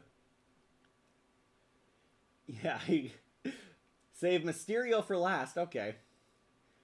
Yeah, and then back to an old man afterwards. Goes to show, don't mess with the powers he can't control. Yeah, I do remember Vulture's awesome moment. He stole his youth device and finally became a young kick-ass guy again, while Silvermane was stuck as a baby. Oh yeah, I forgot. That's what Kraven looked like in this series. Try and remember who the fire guy is. That's Molten Man. This is... We'll do Molten Man then next. This is Mark Allen, Liz Allen's brother. He had like a gambling addiction. He was a former kid in juvie. He had a lot of troubles. He was addicted to gambling. Unfortunately, he made a bet he lost. So to pay back his debt, he sold himself to science, basically, as payment. Green Goblin uses him and gives him an injection to turn him into a supervillain, where he becomes the Spectacular versus Molten Man. He basically has fire powers. He grows this quote-unquote armor that grows over his skin, which gives him fire powers. I'd say armor, that's what they call it, but I think it's just his skin mutated. Molten Man, I'll actually put on great. Yeah, we'll put him above the Vulture, but under JJ Jr. Yeah, this is Molten Man. They did change his identity. He's supposed to be Betty Brant's brother, I think, but no, he's Liz Allen's brother to give Liz Allen a little more drama. Molten Man, pretty cool villain. Unfortunately, they saved him for very late in the season. He undergoes this transformation, and in order to have control over his powers, Green Goblin is using a remote that can literally flip a switch, make him normal, and make him Molten Man. In order to gain access to this switch and become normal, he has to kill Spider-Man. They do give Mark kind of a tragic character, but ultimately it is his own fault because he got himself into this and he's giving himself into his temper. He's very short-sighted, and the Molten Man suit basically shows you he has a hair trigger temper, both symbolically and literally. Alright, Molten Man, basically like Human Torch but a villain. He was pretty solid. Yeah, I agree. He was pretty decent as a villain. Yu Hojo in My Hero Academia. Oh, Eric Lopez played him. Okay. Oh, he was also Blue Beetle in Young Justice. So that's where I recognize the voice from. Molten Man was pretty good, but no Hydro Man makes me mad. We did see Hydro Man appear in this show. He's a civilian. He's working like a demolition for Oscorp. He's voiced by Patrick Starr, Bill Fagerback. And yeah, he had a cameo. They were clearly setting him up to become Hydro Man, but that didn't happen, and because next season was canceled. I didn't like how they made Kraven a full-on animal in this show compared to all other versions, where he acts like a predator and takes potions to embody certain animal traits like Vixen. Yeah, unfortunately, they went with Ultimate Marvel Kraven, which is why he's a male cheetah catboy in this version. We'll get to him soon, but Molten Man, actually pretty sad. He's a tragic villain. They tried to make him like Spider-Man's Mr. Freeze. He wants to be normal, but the mutation is now stuck with him. He tries to squash Spidey, but eventually loses. Spidey puts him out with fire because that can puts him out with water. Like, the water kills his powers, and I guess it's foreshadowing that he and Hydro Man were gonna have like a kind of a fight later. But yeah, the water puts him out, and Green Goblin gives up on him, and then he's dumped in prison, where he comes back during the prison riot episode. Green Goblin reactivates his powers. It's very clear he's going to be a flunky for the Green Goblin, and later the Jackal. The Jackal still has access to him. Basically, tragic villain being forced to do this. He uses his lava powers to fight Spidey. He accidentally kills a Mysterio robot, and Spidey takes him down along with all the other convicts in the prison riot episode. That was his last appearance. I do think they did a pretty great job. They actually took this guy who was just Liz Allen's brother and made him a really cool villain. Molten Man this was actually my first introduction to Molten Man ever, and they did a pretty great job. I will say he's pretty great. Not the GOAT, because unfortunately they were going to do more with him, but that went nowhere because Disney. Next DC ripoff for Spider-Man is The Blight, yeah. Gustavo and Victor and Valentino, and You My Hero Academia, okay. More like Kraven Puma. Here, if you ask, more like Kraven Puma here, if you ask me. Joseph Rockwell in Spider-Man 2017. Okay, so it was a lot of characters. Also, it's official, Kraven is a furry. Well, so is his wife, Calypso. She was still into him. Better than MCU Molten Man. Oh, you mean the hologram that Mysterio built in? Yeah. We saw holograms of Molten Man, Sandman, and Hydro Man, and Yeah, very disappointing. They're not actual people, they are inventions. But yeah, better Molten Man. I'll say he's great. Alright, so people want Viktor Kravenov, aka Kraven the Hunter. They did go with Ultimate Marvel Kraven, who is a mutant creation in this version. Kraven, at first, is like his normal self. He's a powerful egomaniac hunter who wants to fight the ultimate animal, the ultimate prey, a trophy worthy of his greatness, and he's hired to hunt down Spider-Man, finally a foe worthy of his greatness, and he fights Spidey. It's pretty cool and kick-ass, but then Spidey beats his ass. He humiliates Kraven, defeats him easily. None of his skills or tricks are powerful enough, so Kravenov decides to get a superpowered enhancement where he teams up with the Jackal. The Jackal gives him a gene splicing serum, which turns him into a mutant cheetah slash puma man. Yeah, Kraven becomes a cat boy, and this time now he's the ultimate predator and hunter, and is much more of a challenge for Spidey. He can sniff out his scent with his cat-like abilities, and is got super strength, got super sharp claws, and very deadly and lethal. Ultimate line, so sadly, my introduction to Molten Man, he was just a henchman in that game. Yeah, he was. Here, he's a lot more of a compelling character. So, Kraven the Hunter, this guy has never been one of my favorite villains, even before the mutant Kraven. Mostly because he's just a hunter. He's in it for the trophy. He's the predator. He wants to kill Spidey and turn him into a trophy. He joins the Sinister Six as a replacement, I think for Shocker, and proves to be a very good at hunting in packs. Unfortunately, they set him up like he's gonna have some deep, compelling character arc. He has like his magical witch wife named Calypso, who is, by the way, totally into him even when he becomes a Jaguar man. So clearly she's a furry. And I might put him just on good. Yeah, I'll put him under Tinker. Yeah, Kraven the Hunter has not been one of my top tier Spider-Man villains. I know it's blasphemous to say because Kraven is awesome and he has fans. He even got his own solo movie where he's played by Quicksilver. But I thought he was fine. He was alright.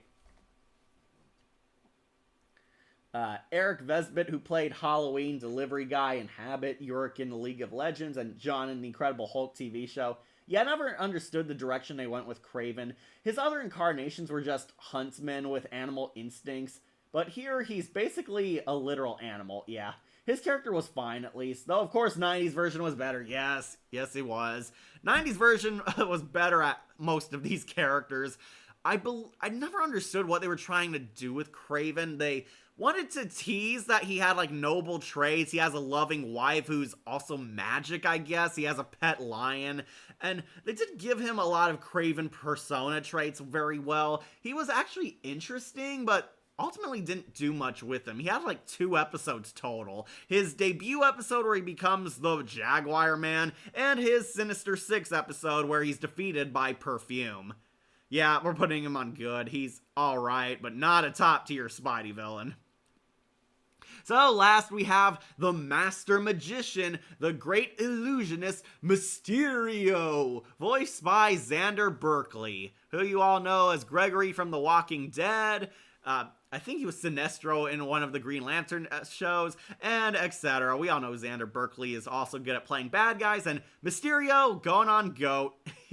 yeah, I'm gonna say he'll go on GOAT. I will put him next to Doc Ock and Tombstone.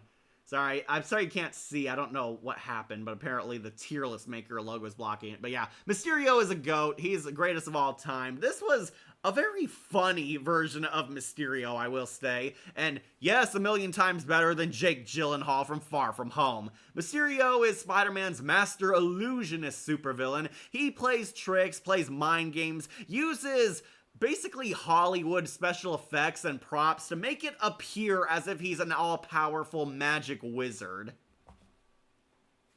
Mysterio is a personal favorite Spider-Man villain, and Spectacular's version is awesome. Alright, glad you agree. Spider-Man Scarecrow, he just is. Fight me, Zandra. Oh, is that you, Bodhi? Yeah, Mysterio is supposed to be Spider-Man Scarecrow, but This version is played more for laughs. He is an over-the-top villain. Basically, he's a wizard in this version, or pretending he's a wizard. He played Harry Kellogg in the Twilight Zone episode Pharaoh's Curse. Oh yeah, you've been recommending that one. Yep, Mysterio. We'll end on a good note. Mysterio is awesome. Yeah, okay, I read that one.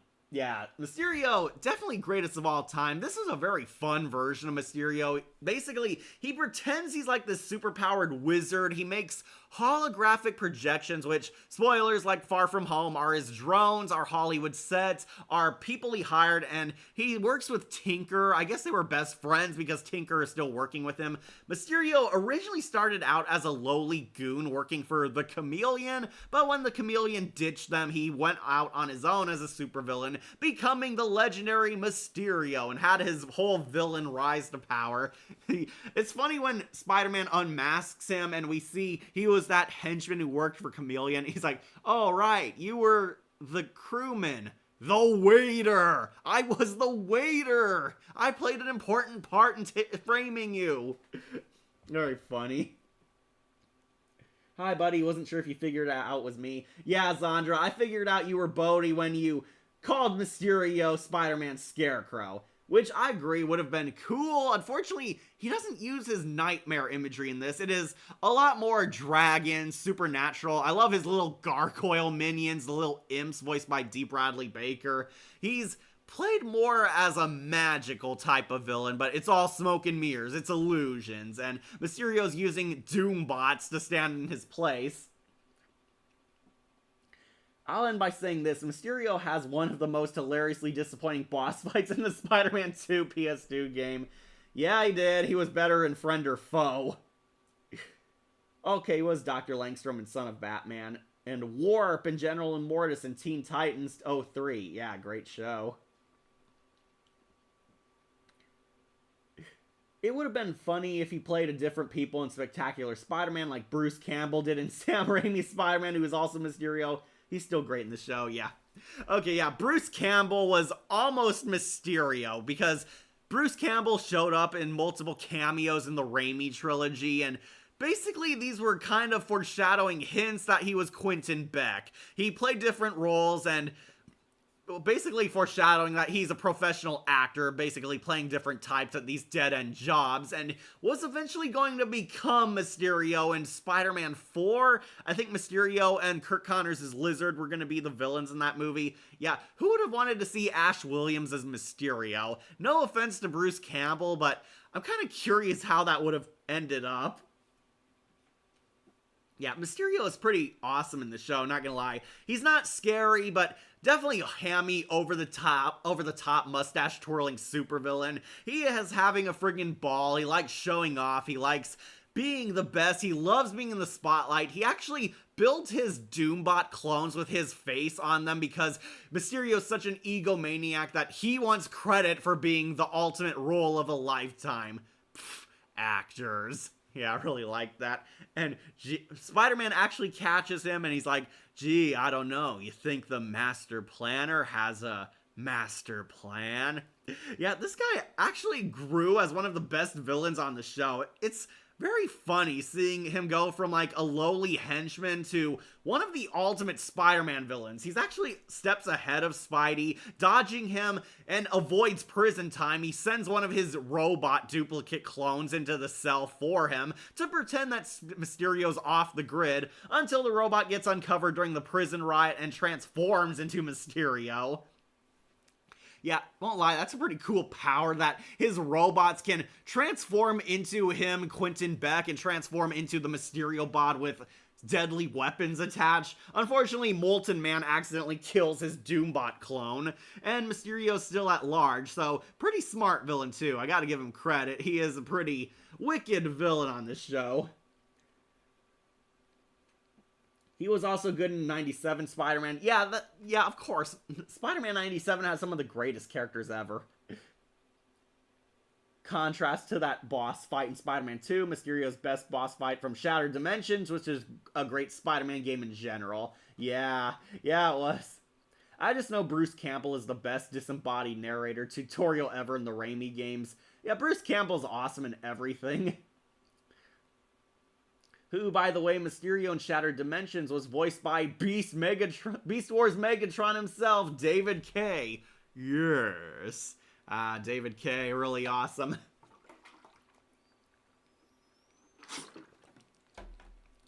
But yeah, I will agree. Spectacular's Mysterio is awesome. Definitely a great interpretation of the character.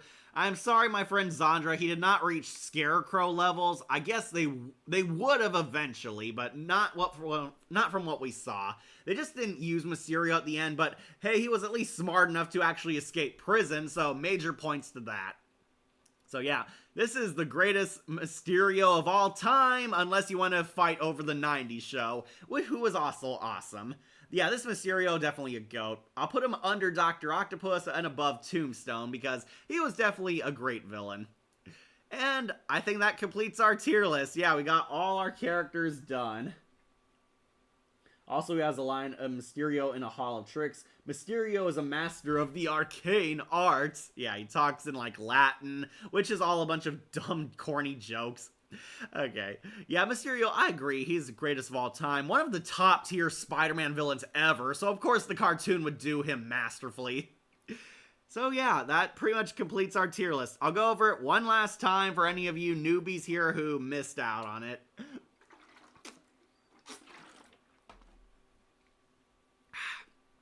Alright. Do not remember, we have Grandma Watson, who was like in one episode, and I barely remember her.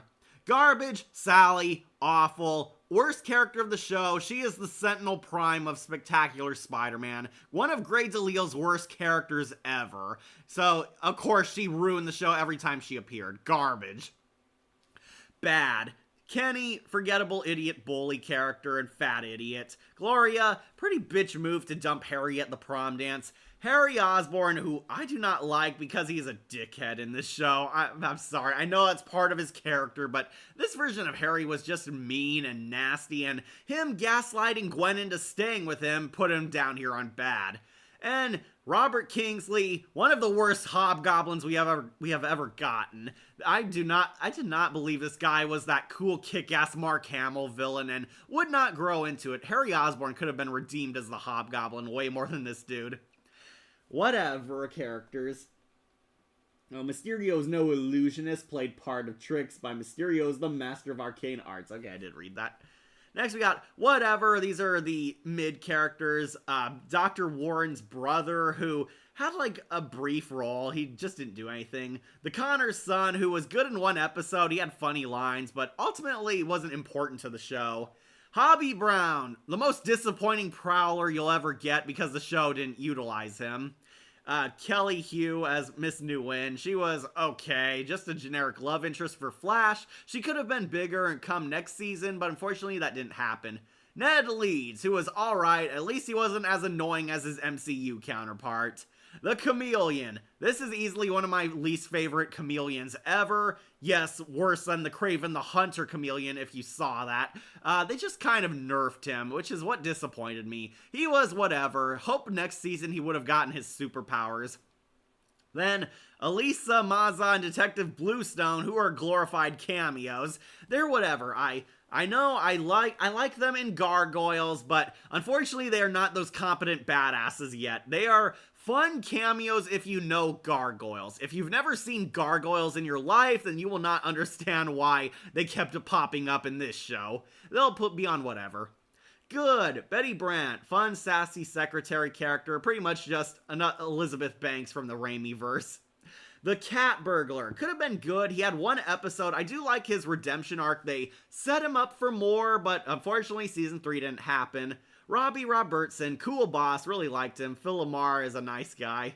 Aunt May, nice old lady. Of course she did the role well. Definitely not the top tier Aunt May, but she was alright. Dr. Martha Connors, the hot MILF of Kurt Connors' wife. She was cool. Would have been interesting to see her as She-Lizard, but again, didn't happen. Ox and Ricochet, funny henchmen, really liked their banter with Shocker, but they were not as cool as their leader. Silvermane, not done the best in this show. He was alright, filled his purpose as the old Carmine Falcone type of mob boss, but done better in the 90s show. Frederick Foswell, liked him, he was fun. I liked him as Patch. It would have been interesting to see where they were going with this guy, but unfortunately, what they were setting him up for didn't amount to much by the end. Kraven the Hunter. Kraven's never been one of my favorite villains, and this show did him well, but the weird tiger design is still kind of a huge question mark, and they just didn't do anything with him from his debut onward. The Tinkerer. This might be the best version of the Tinkerer because he is the go-to guy for supervillains. He builds tech. He is fun. Lexington delivers a great performance as him. The only problem is he's completely overshadowed by other characters. Okay, just checking the comments. Great. We have Gwen Stacy. This is one of the greatest interpretations of Gwen. I almost like her, but she's outclassed by Emma Stone because Emma Stone is hot as hell, let's be real. But yeah, I do like Gwen Stacy. I'll put her on great. The only sad part is she's stuck in a toxic relationship with Harry, which is why she didn't make it to GOAT. We have Flash, who was originally an idiot bully who slowly grows into a frenemy of Peter and actually a deep, nice guy. Would have loved to see him become Agent Venom, but the show did him fine. He was great. Pretty funny comic relief character. Liz Allen, the woman who would have been Peter's best girl, unfortunately dumped by him. She was great as a romantic false lead. Much better chemistry with Peter, but unfortunately that's because, unlike Gwen Stacy, she actually made her move. Would have been curious to see what the show would have done with her onward, but she'll just end up at great. Randy. Definitely like Randy. He's the cool jock. We'll leave it at that. He is definitely the nice guy. Rhino, pretty fun interpretation of the villain. Basically doesn't make it to GOAT because he's the big stupid brute, but Clancy Brown was definitely fun as the stupid brute character, not gonna lie. Pretty awesome Rhino, I'll put him on great. The Jackal. Wanted to love this guy. Unfortunately, he did not suffer his mutation and kind of faded away into the background. I do like Miles Warren as a villain threat, and he didn't make it to GOAT only because he never dons the Jackal skin. The Vulture. Robert Englund as Vulture was pretty awesome, not gonna lie. Cool suit, cool weapons, cool abilities, really kick-ass. A fun, evil old man character, and Robert Englund, of course, brings 110% to this role. I would have put him on GOAT, but again, overshadowed by better villains. Molten Man. This version of Molten Man is actually interesting. It made him very unique as a character. They actually turned him into a tragic villain, gave him really awesome powers, and a very tragic backstory. Would have been curious to see if Molten Man would have obtained his cure next season, but unfortunately didn't happen. My Son, the Astronaut, aka Captain Jupiter. He was cool. I liked him. I'll put him on great.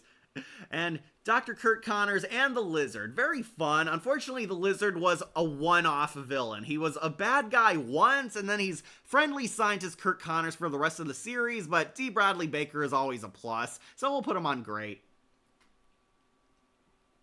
He looks like Lion Maiden from DC rather than Kraven. Yeah, he kind of does.